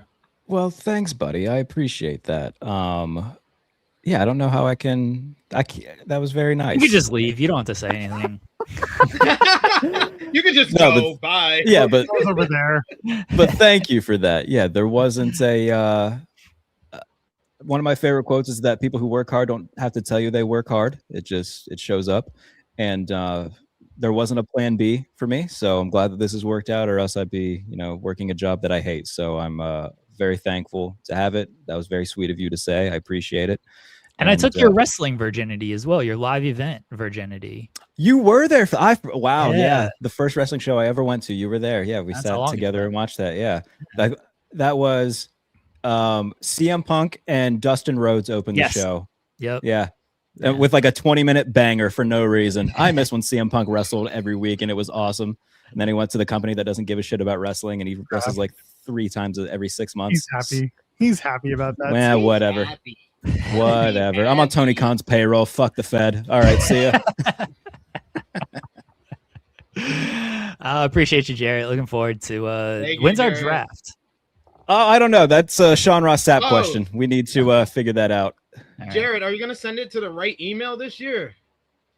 Yeah, I will. Okay. Are you gonna? Then I'll be in the league again. Every year with this damn thing, there's always something that goes wrong. Yeah. Are you gonna bring the KY this year before you fuck me out of the #1 pick? That was like 2 or 3 years ago. I'm never letting go of that one. Never. And now we're going to get Tempest on here to defend me, because even he was like, yeah, that was not his fault. So I need to get Tempest A, back in this league, and B, on in the weeds to defend my honor. I'm never letting go of it. Doesn't matter if it was your fault or not. It's always going to be your fault. But yeah, we'll figure out the draft and stuff. And we'll run back this wrestling and football crossover league that we've done for the last few years. I appreciate you, Jarrett. Enjoy the rest of your day. Talk soon. Yep. See you guys. Thanks, Jarrett. Thanks, Jarrett. The great Jarrett Bailey pissing off Pat McAfee out here with his album review. Rightfully so. I can't believe I've known Jarrett for that long. It doesn't feel like it, but apparently it is. You've known him since he was a baby. Yeah, that's all like, oh, you're 28 now. Jeez. That's unfortunate. That's I very remember him when he was 12. We got to review Raw, allegedly. Do we? I don't know. I'm out at noon. I mean, so- there were some good matches and yeah, sure. or a good It wasn't match. bad. It wasn't like bad Raw. There was character development. I will give them that. And of Yeah. course, everyone's very excited about the fact that Femi, who doesn't use his actual voice when he does his accent for promos, used a different accent in his different promo, and it caught everyone off guard because they didn't realize that that's not his real voice when he speaks normally. That was good. I mean, that match just ended in a DQ or some type of non-finish. I hated the way that Paul Heyman had to explain it. I died Why? because I don't like the idea of having to be like, we are beholden to shareholders. You're telling the fans you don't matter when we only care about the money that they bring us or that they care about. It's like, you can't do But they that. keep saying, why don't people believe them? They keep saying it. Why don't you have a general manager who supposedly runs the Monday Night Raw show show up and say, gentlemen, as much as I'd love to do this match tonight, I have been told by so-and-so that this match will be taking place on Sunday. It shouldn't be Paul Heyman being like, we have people who give us money and we want them to make more money. So you have to wait for money. To be fair, Adam Pearce wasn't in the building last night. Then put him on a video. Where was he? He was there. He was not there. I don't remember. He did a backstage video with Danhausen beforehand. Did he? All I remember from Danhausen. Was that there or was that taped on Friday? Because they tend to do that a lot. I mean, maybe it was taped on Friday. They literally 2 weeks ago filmed something on Raw and had the background to the Los Angeles Kings when they were in fucking Norfolk. So they will tape something on a Friday, on a Monday to play on a Friday. They will tape something on a Friday. No, that's everybody does that one too. Like AEW does that with Collision and Dynamite stuff. Yeah, no, that's very fair. Like I'm not saying that they didn't do this. All I'm saying is they did air something before Raw with Adam Pearce and Danhausen. Maybe it was taped earlier. I mean, that would make more sense considering, Pearce wasn't on the show. But yeah, maybe that was the case. I'm just saying that's what they did. Well, that's why Paul Heyman's making the match, though. Adam Pearce wasn't there. He doesn't have the authority to make the match. Yeah, everybody has a power broker. Yeah. He's a power broker. That's what they've established him as. I just think it was a really cheap way to explain why they're not going to do the match. And if he was trying to do it for heat, I get it, but it was just so like I see chat being like they told the fans that they don't matter for 20 years. Whose fault is that? Like I get it, but you don't have to do that. You don't have to beat them over the head with it at every chance and every opportunity. But they do. They do have to. They keep doing it. They keep doing it, so they have to do it. They wouldn't do something if they didn't have to do it, Joe. What type of people are you think we're talking about here? It's such ridiculousness. I was disappointed they didn't go further with this. They were like contract signing next week where they can go further with this. Yeah, they're like, ticket sales are not moving for this event. We just announced Cody Rhodes and Randy Orton, and that didn't move how we thought it was going to. The fans online, even though we don't care about them, they have talked about this match. So we need to do this one. We only made $8 billion in revenue last month, last quarter. That was down from the 10 billion we made the prior quarter. So we need to increase it. And this match is the way that we are going to increase it. I think they should just go full bore and blame the shareholders or discuss the shareholders as to why all of this is happening. We should just get rid of Adam Pearce completely. The shareholders are the power here. Nick Khan should come out and explain everything. What's sad is, there have been people who have liked to compare this run of WWE, which hasn't always been great over the past year. I'm like, man, this is like WCW level bad here.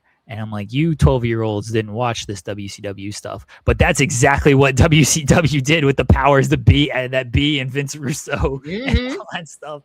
That shit was hilarious to me. I wish they would have some Nick Khan-like figure and shareholders on the show. Let's just really go into it. They just have the back of their heads being shown, talking to them and stuff. It's like the beings in the Guardians of the Galaxy movie that are wearing the hoods and talking to Thanos. It's like one of those.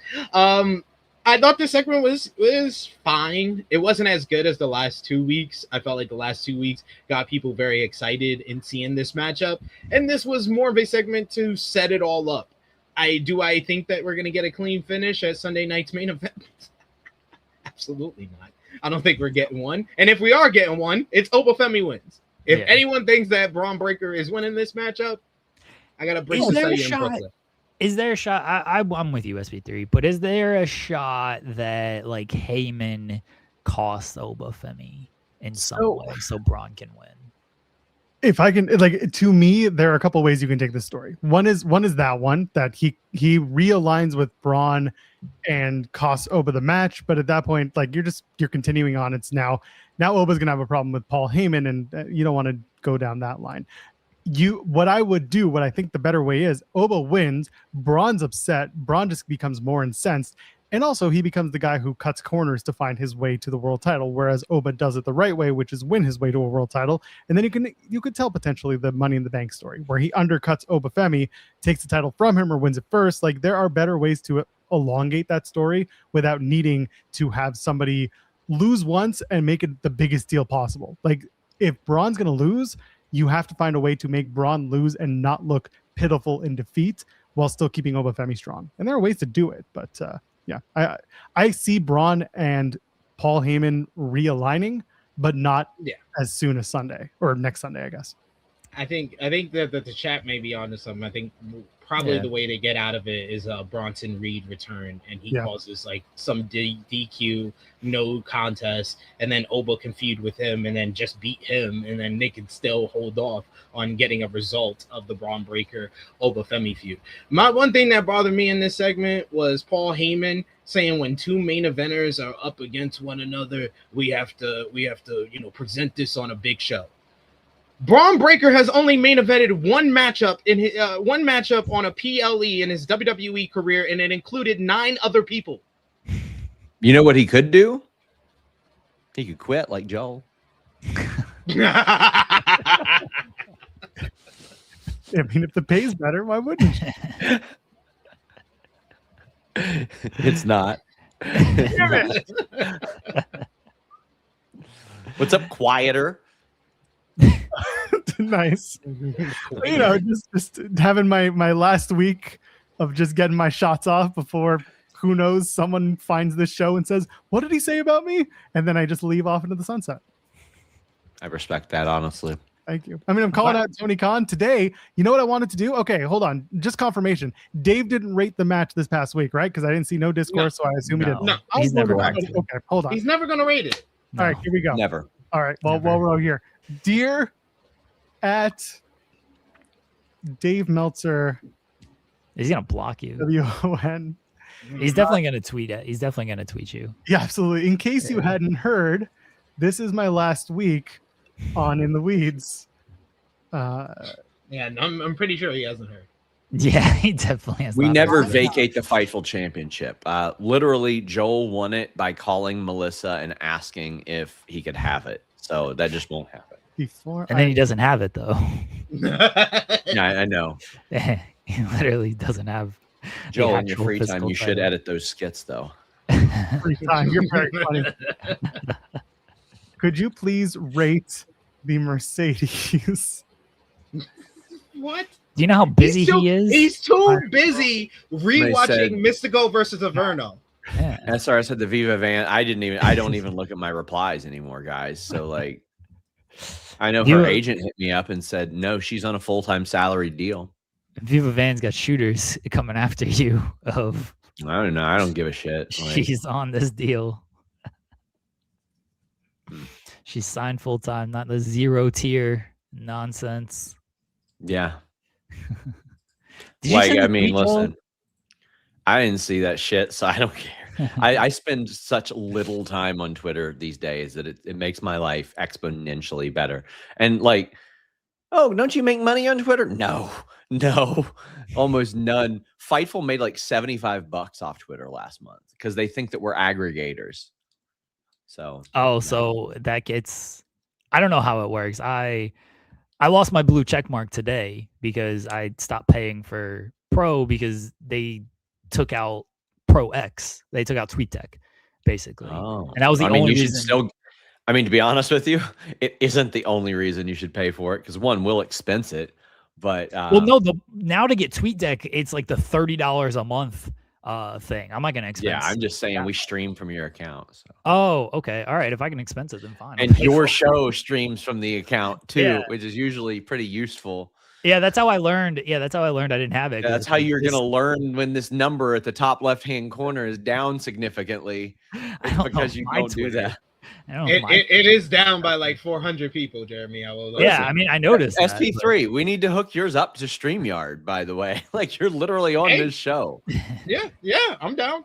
Like, yeah, we should do that. And right, then on your invoice, you can just expense it, and now your Twitter will get paid for it. All right, that's better. Yeah. Well, now my whole bit at the start of the show of you dorks can't be like, oh, you pay for Twitter so you can get the Twitter dollars. And that's the only reason you're tweeting this dumb stuff is for engagement and the Twitter money. Yeah. Now that bit is dead. Meanwhile, Kate does it, but her account is locked. So like, why does she do it? I don't know. I mean, you got to get those engagement bucks somehow. Sometimes a lock. 10,000 people can't be wrong. Let's see, who all do we have connected to this? So what am I doing? The $8 a month, right? That's the one where we can stream from it. Yeah. Okay. All right. All right. So this week I'll be asking various people to help me out with things before I ride off into the sunset. Today it's Dave. I'm giving him 5 days. You know, you all can also stream these to Facebook, right? Like we don't care. We stopped doing it because early on we were getting dinged because we used little Facebook little drops, and Facebook got on our ass about okay. Yeah, don't do that then, because we're starting to make money off Facebook. Yeah. I don't stop doing getting knocked on Facebook, and we have to use our drops. They've just become a staple of our show. Yeah, it was the Big Boom AJ stuff. We kept using the boom, and then it's just those kept getting not blocked, but like we would get warned. Pretty sure he would have whitelisted us. He's a great guy, or he would have said he would have whitelisted us and then completely forgot about it.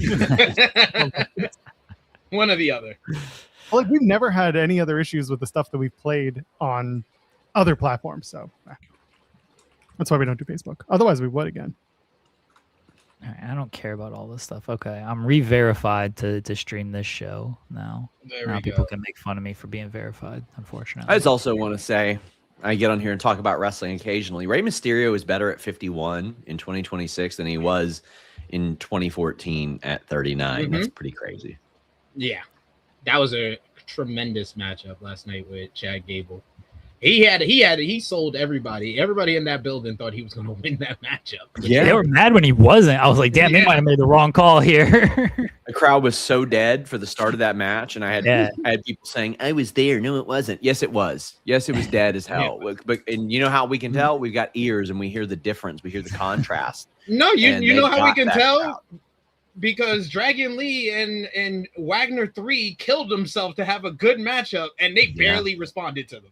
So and I love that solo pop. They can thank Chad Gable and Rey Mysterio for waking up that crowd. And listen, Solo is just that guy, man. Solo is.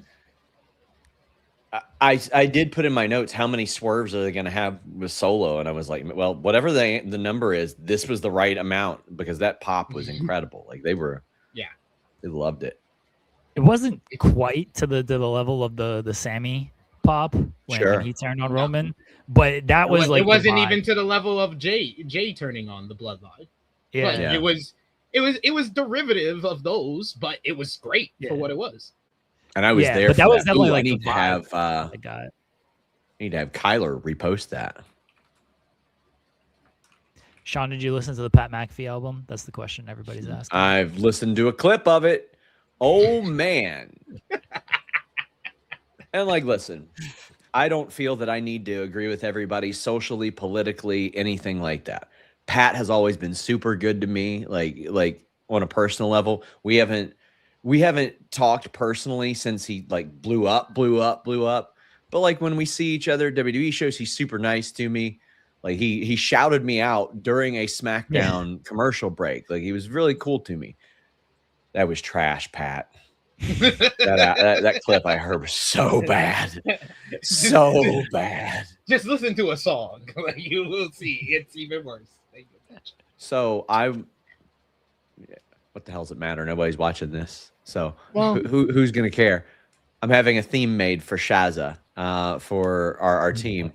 And the person goes, did you want to do a verse? And I laughed so hard at the possibility of such. Because my theme song is usually literally the Cash Me Outside girl, because I wanted the most obnoxious thing possible, right? And I was like, well, what could be more obnoxious than that? And I said, I could be more obnoxious than that. Somehow I'd be more obnoxious than Bad Baby and the guy who shot Megan Thee Stallion in a song together. I wanted to go to this match against with Shaza. Yeah. But do you know this is the same day as All Outs? I'm aware. And GCW Cincinnati, buddy. I'd be at one. there are 2 other things that should have my time. Like I want to go shoot GCW in Cincinnati really badly, but listen, I am never, ever, ever going to pass on an opportunity to team with Shazza. They could literally host a twerk contest that I'm the judge of at my house, and I would still go team with Shazza.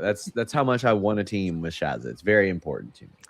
I was very disappointed to find that it was the same day at All Out. I was like, probably not gonna be able to make this one now because I think there's too many shows that I'm gonna need to be here for to where I can't take a full day to go to this match. And the thing is, like, we got soldiers down right now. Cresta's gonna be out. Joel's gonna be out. Phil's gonna be at the show. Like he's gonna. Oh, am I gonna do the review? I don't want to do the review. Maybe you and SP3 do the review. Oh, actually, we can't because you'll be on the post show presser doing all that stuff. A review sounds better than that. We can't afford to have you do the show. Is All Out on a Sunday this year? Oh, yeah. Alex and Kate are going to be at the show. They're going to be at the show? Jeez. Alex and Kate will be at the show. Oh, yeah, there's the AAA show that night, too. Is that on a Saturday or a Sunday? I forget. That's a Saturday, I'm pretty sure. Because football. No, the AAA show. Okay, yeah. Because, damn. The AAA show is the same night. Yeah, I definitely can't. Okay, but All Out falls on a Saturday, right? I think. Yes, it does. Saturday. Okay, well, give me a couple of weeks and we can talk. Then again, there you go. There we go. There he is. Return is for the All Out and AAA double review. Oh, I got to do Triple Out too. Sorry, I'm busy. Yeah, he said no. On second thought, never mind. Oops. Well, it's bad enough that show's gonna end at 12:30, 1 a.m.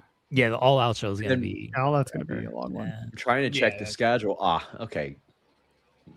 My friend Cassidy and Kate, they were talking about staying in Cincinnati the night of GCW to see me the next day, but Bengals play next day. It's gonna be Bengals at Steelers. I mean, I ain't going there. You know what? I wonder if I could fly. I'm trying to go. Oh, my away game. I've got my away game set for this year. So I went to Dallas a couple years ago. I went to Denver last year. I was originally going to be just go to a preseason game. I was seeing somebody in Philly. That didn't work out, but they play there. But guess who came to the rescue, guys? Ratty Daddy, Cole Radrick. Said, fuck him. He's like, hey, I know it's December, day after Christmas, probably. Do you want to come to Indianapolis to the game? And I said, hell yeah, I do. Let's go. So I'm definitely going to that one with him. I was thinking about flying to Charlotte. Is that where the Panthers play? Yeah, Charlotte. Yeah. Thinking about doing that the week before. That stadium sucks. Here's the issue I'm facing, guys. Because here's the thing the sword I'm falling on. I don't want to pay for Bengals tickets in Cincinnati. Our stadium sucks. So I want to go everywhere else. But tell me why they're like, yeah, okay, we'll do Houston in September. In September? Why do Miami in October? It's still warm everywhere else there. I want that in December when I can go there and enjoy myself. So, no, I'm going to sit there and freeze my dick off in Indianapolis and Charlotte in December, I guess.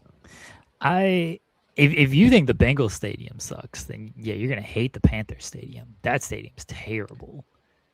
That's why they're getting. Yeah, I need to start doing reviews as well. But. Yeah, they're getting a new one in a few years. They've already got all the plans and stuff for it. But so I also want to get to these stadiums before they because I want to go to all of them eventually. That's my goal. But it sounded good. Anywho, I've got a football podcast for that shit. Do you think the Bengals are making the playoffs this year? I actually do. Yeah, I got some confidence there. They really Oh, we just had Jarrett on. You were 10 minutes late for talking football with Jarrett. Are we doing a fantasy football league this year? He said it was your call. He was like, "That's a Sean." Yeah. I'm the champion of it. I don't care. I'll get rid of it, whatever. But I mean, I'm forever the champion. He's like, what, another wrestling media league that I got to win? The other one I got put in was with a bunch of content creators, and it's like a 10-team league.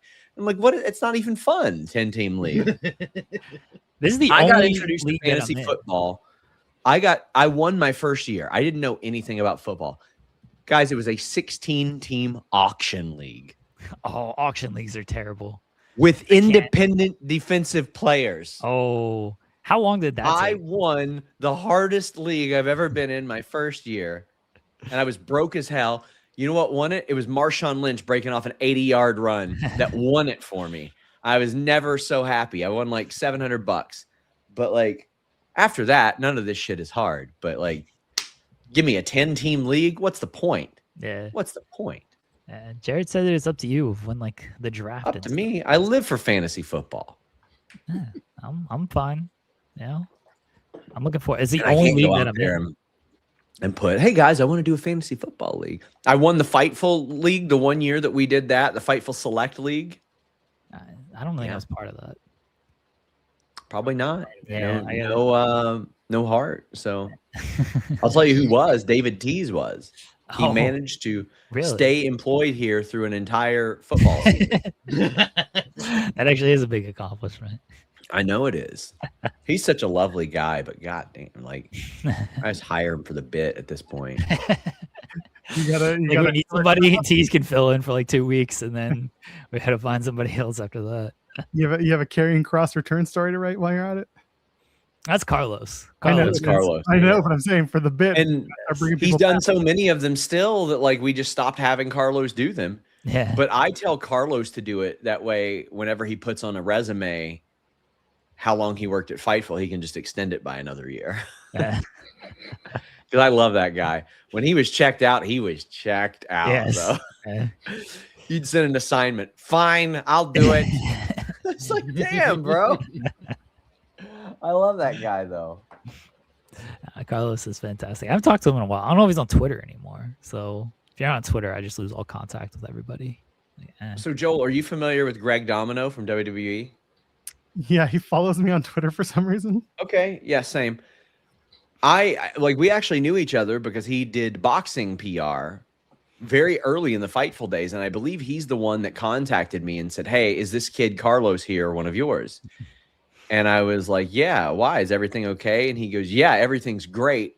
While all these like 40 or 50-year-old white guys are in the corner, Carlos is here talking to all these people in multiple languages. And I was like, "Let's go. Let's go." Here's a funny one. This really put in perspective how old I was. Guess who also went to Carlos's alma mater? Kimmy Sokol. Oh, that's unfortunate. And she goes, "Yeah, I went to Ryder for journalism." And I was like, "Oh, do you know Carlos?" And then I realized, oh, they missed each other by like half a decade. Yeah. No, of course not. Kimmy's complaining she's old because she just had her birthday. She's like, I'm getting so old now. I was like, shut up. Yeah, her act is old, that's for sure. Shut up with this stuff. She's asking me about my dating life the other day. I'm like, Oh. yeah, is she ready to dox me again?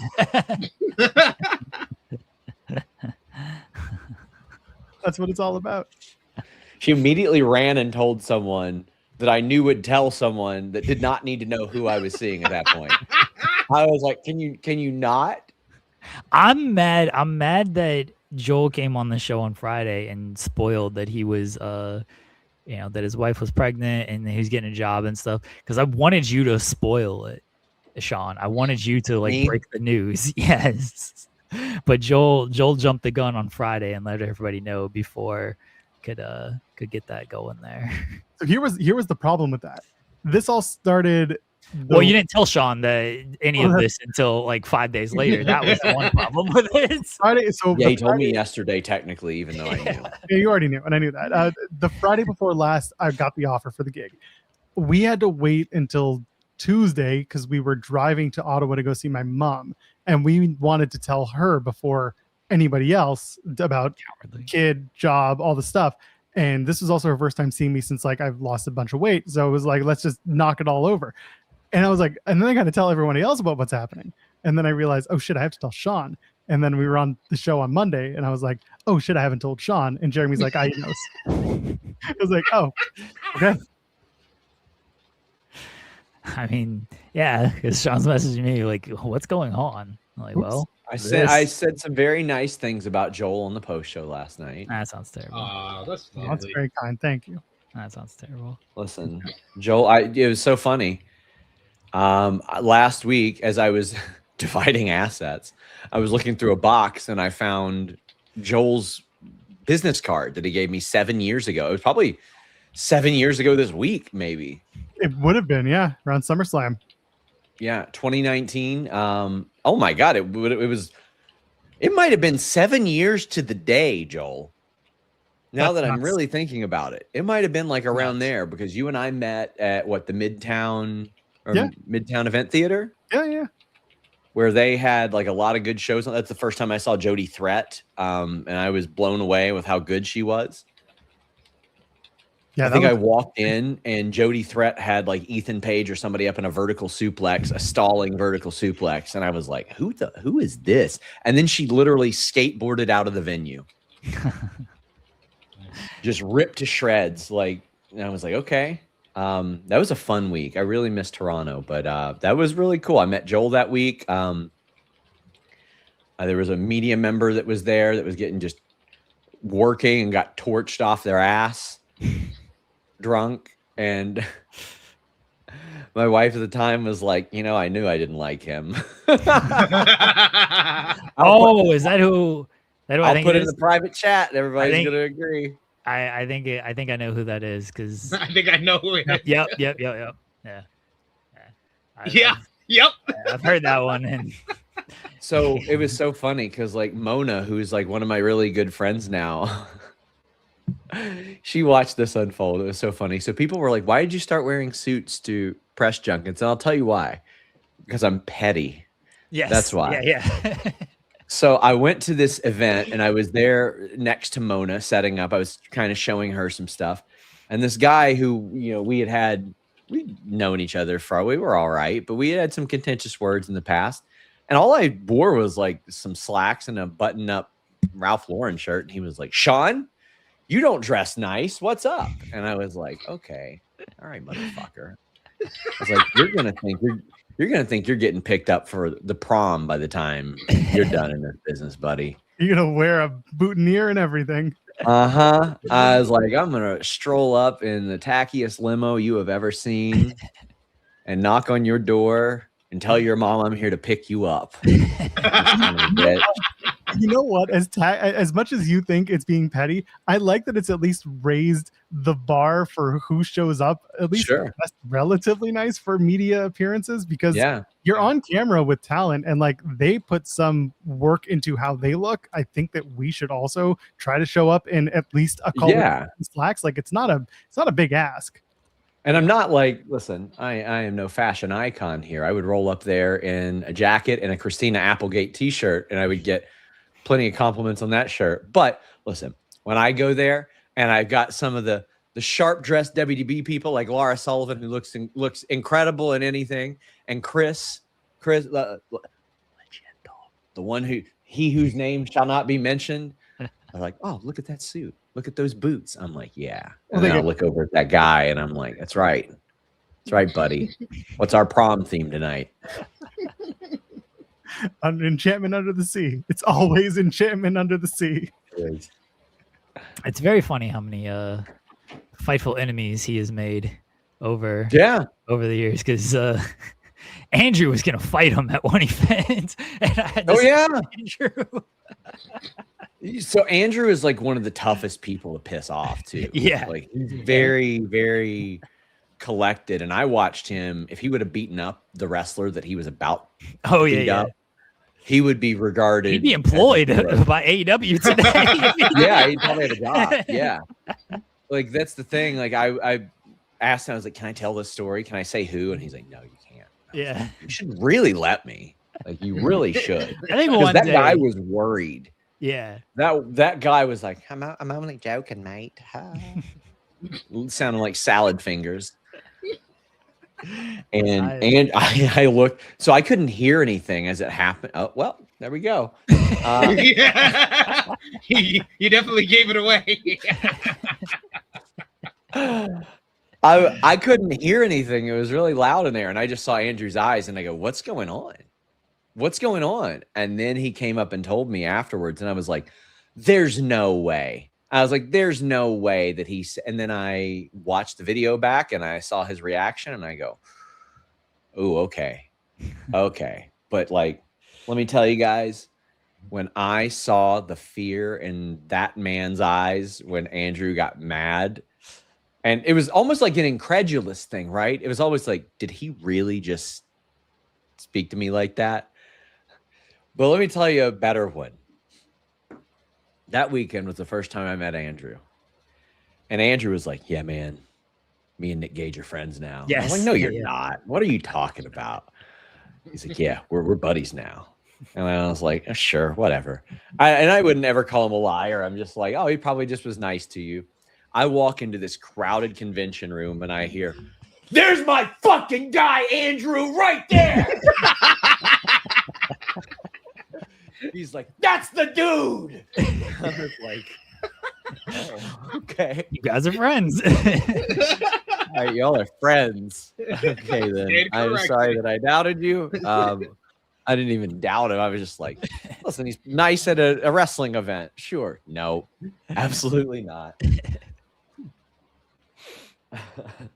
Now, I've heard the Nick Gage one, and it's always very funny. Because I always think about that of like, that's Andrew's best friend, Nick Gage, right there. It's funny. I mean, people have put it in there. So that was the first event. The next event was Full Gear, and that's the one I went with Andrew. Yeah. And that's when all the stuff happened where that person got fired for the cell phone stuff. So I remember talking to Andrew about that, and he's what like, cell phone stuff? The person, what was it not? What cell phone stuff? What do I not remember? Now you're questioning if are making me question. I just don't understand. Didn't he take a cell phone and like doesn't throw know it? Didn't he take a cell phone and throw it at that Full Gear weekend? Oh, okay, the fight. Okay. Yeah. That person. Yes, that okay. person. Yeah. So yeah, that was the Full Gear weekend. The person that I referenced in the private chat? No. Oh. The wrestler. Okay, put it in. Okay. Oh, okay. That's not why that guy got fired. Oh, I know, but that's what happened that weekend. Okay, yes. If I misspoke and said that's when he got fired, then my Yes. bad. But yeah, okay. Yeah, but that's what happened that weekend is that cell phone stuff went down where he threw the person's cell phone. Now we've completely outed who this person is, but whatever, fuck him. But that went down, and so I remember talking to Andrew about that. He's like, I knew I should have just done something. And I was like, yeah, I just saved everybody a lot of time here. And then more stuff came out. I was like, would have really saved people more time here. No, the person you put in the private chat, that was I don't remember what he said to Andrew that set Andrew off. I think it was about a question because we were in like a scrum with like maybe it was like Cole Cabana and Andrew had asked like a certain question. And this person was like, oh, yeah, somebody asked like this question. And like, I knew Andrew would ask that question.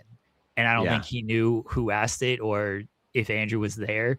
And I just remember like looking over at Andrew and he was looking like he was ready to start swinging. And I was like, let's go this way, Andrew. That person scolded me for covering TNA in 2021 because you're enabling sex pests and all that stuff because of somebody who had an investigation on them. And I was like, friend, where were you 2 weeks ago? Like WWE. I was like, well, let me tell you about a gentleman by the name of Vince McMahon. Yeah. It's like, what is that person up to now? They just completely out the game. I can tell you, but it might give away some. It would give away who they are. We'll put it in the private chat. Put it in the private chat. I legit don't know.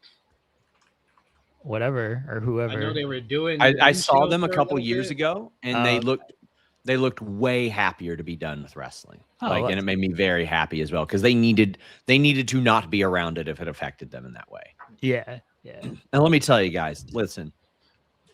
Wrestling has made me very sad many times. Like covering it, in 2020 when all the allegations were coming out about people that you like. And the reality is there's some of it you can cover, there's some of it you can't, and there's legalities and all that stuff. It sucks. And seeing things that you know are true and then seeing things in this, like in the next message that you absolutely know are not true, and trying to balance all that, it sucks very, very badly. It was not fun. It was, but still you cover it. Like, that's it. Like, we'll have people that say, oh, well, why do you cover WWE with their ties to? I'm like, listen, man, people didn't stop covering Penn State football when that stuff went down. You still cover it. Like, ain't sacrificing my livelihood because there's some terrible people involved. I got families and staff and all that stuff. I got too many kids. I need money. Money for all these children. Sean, do you want to review the rest of Raw with us? Because I think goodbye. It's an effective way to get rid of them. I wasn't trying to like have them go, but I also know my children, this is their last day of summer. So like, hey, we want to go get ice cream. And so I can't be here until like 2:00 when they. I mean, we've covered most of the show already. Well, I did want to talk a little bit more about the Bloodline stuff, because that was a big angle with everything. Pew pew. I mean, Solo is very great. So they deliver Solo, and Roman berates him. And then he gives these Ulafalas to the Usos. And he's like, these guys are made men now. No, Jacob Fatu attacked Solo first, and then he gave out the Ulafalas. Okay, yeah. To the Usos. So he gives the Ulafalas to the Usos, and he's like, these guys are made men. And what's the first thing the Usos do after being made men? Look like complete dorks when LA Knight comes out and they're charging, and LA Knight's just dropping the top rope and they're flying over and he's tossing them out and everything. Is like, these dudes suck. These are your second and third in charge here. This is terrible.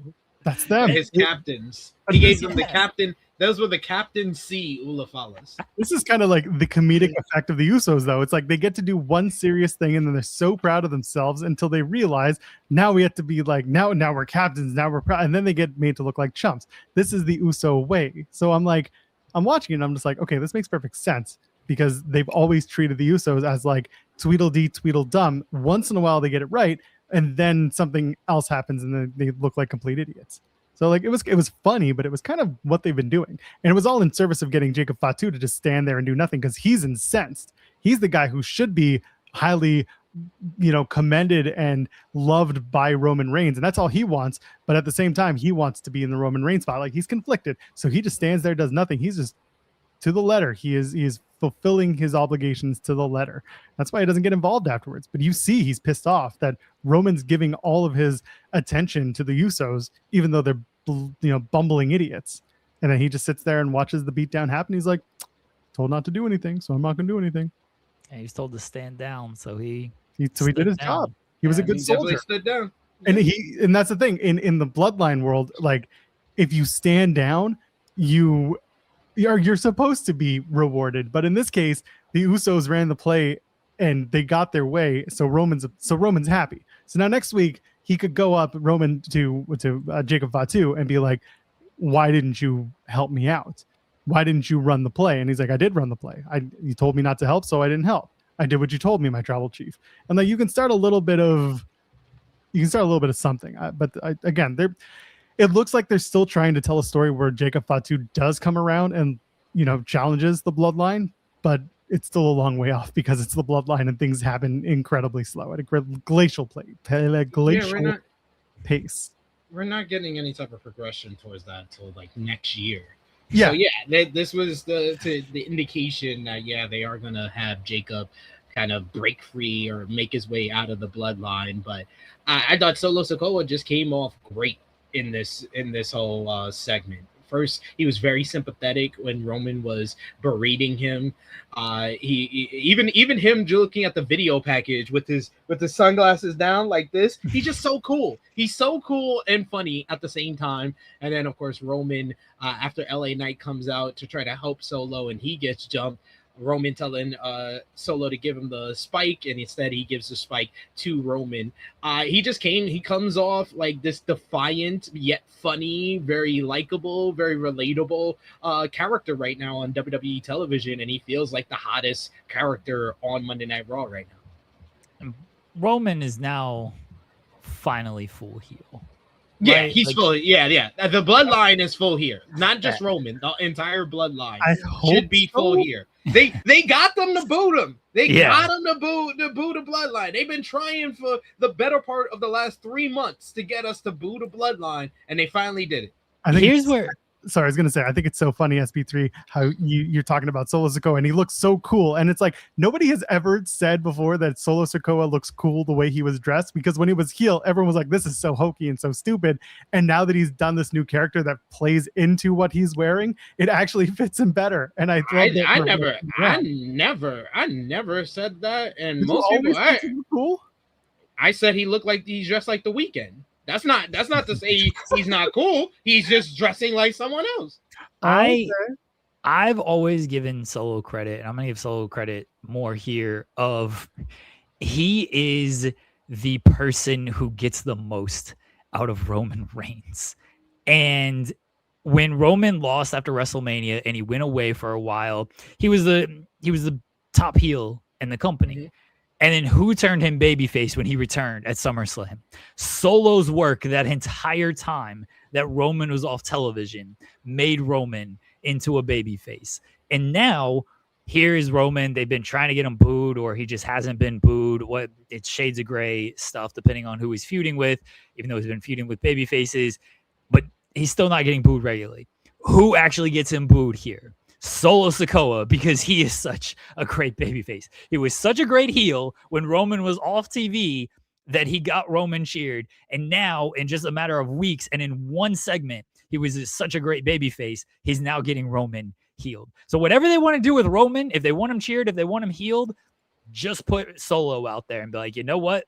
This is the direction you're going. Solo will get it done. Solo should dethrone Roman for the World Heavyweight Championship. So I'm saying it now. Good luck with that. I know it's not happening, but he should. This is the Roman. I always go back to this Roman at WrestleMania 39. It was the same thing in the press conference. Everything I do is in relation to raising my family, and this is what he's doing with this story with now Solo. It was with Jay before. Now Fatu got a little bit Jacob Fatu, and now it's going to be Solo again, because the first run was Solo. That sucked. Did not work. Now we're finally getting there. And I think Roman's just like, now we can do it.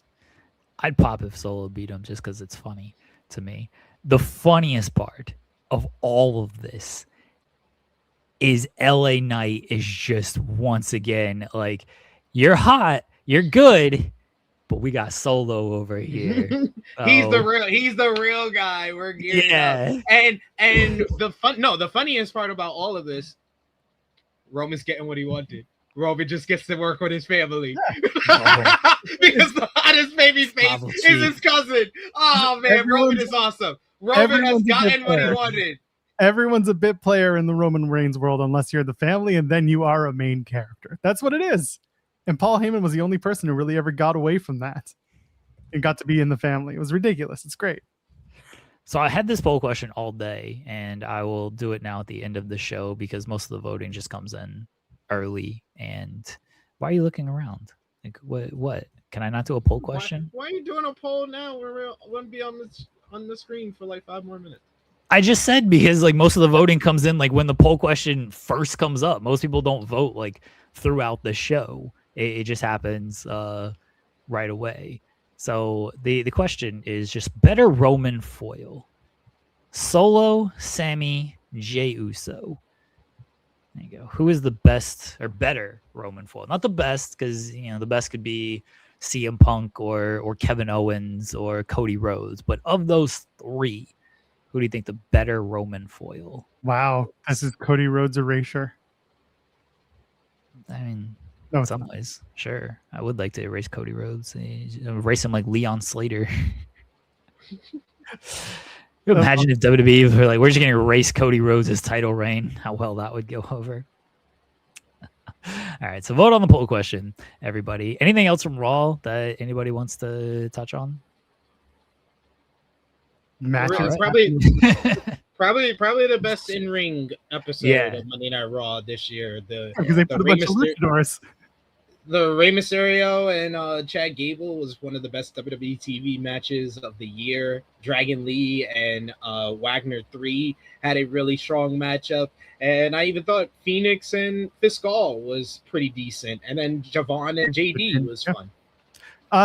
The stuff with Cass is obnoxious at this point, because I get that they're trying to do something with him and Javon, but I just love how this whole thing started with Big Cass taking up Javon Evans and Big Cass being like, it's nothing personal, and then every week he's come back after Javon, and to the point where Javon's like, now it's personal, and Big Cass just beats his ass again. Like, I called this on the first week. I was like, that was the worst way to reintroduce him. This is over before it even started. I'm stuck. Yeah, Lyra lost, which I guess not. That was good. Surprising. That was a good matchup, though. It was one of Saul Ruka's better matches on main roster, for sure. The stuff Lyra's the only one who can take the Soul Snatcher, apparently. Well, I mean, she's had the experience of doing it on NXT for a while. They've got no direction for Lyra. They're like, we just had to get Bailey out of here. So yeah, you're who we're using. We don't actually have plans for you past that. And that was that. Oh, and the stuff with Stephanie Becker and Liv was there. The opening segment. Yeah. It was just a rehash. Yeah. When did Lyra and Soul face on NXT, Joel? Yeah, they've never faced on NXT. Did they not? I was very confused. I was very confused by that, but I was gonna let it slide because we got to end this show. I'm not letting it slide. We're calling Joel out on everything this week because we can't do it anymore after this week. No passes. NXT 20 women over the top battle royal. There we go. I love that. New Year's Eve 2023. Bitch, it counts. They've had matches together.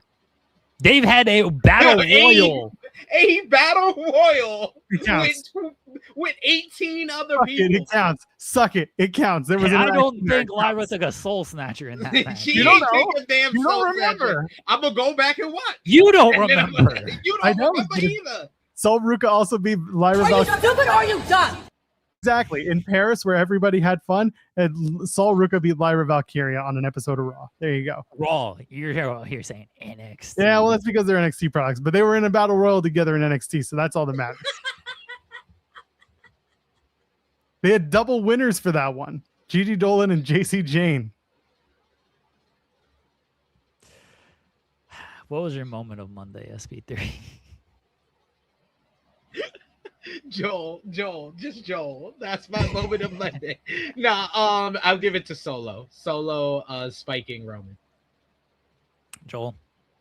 My moment of Monday was Happy Birthday Danhausen in one of the worst commercial break Danhausen spots I've ever seen. And now they're doing the gun bit, Jeremy, on purpose. Yeah. Oh my God. Now they're doing it on purpose. This might be our fault.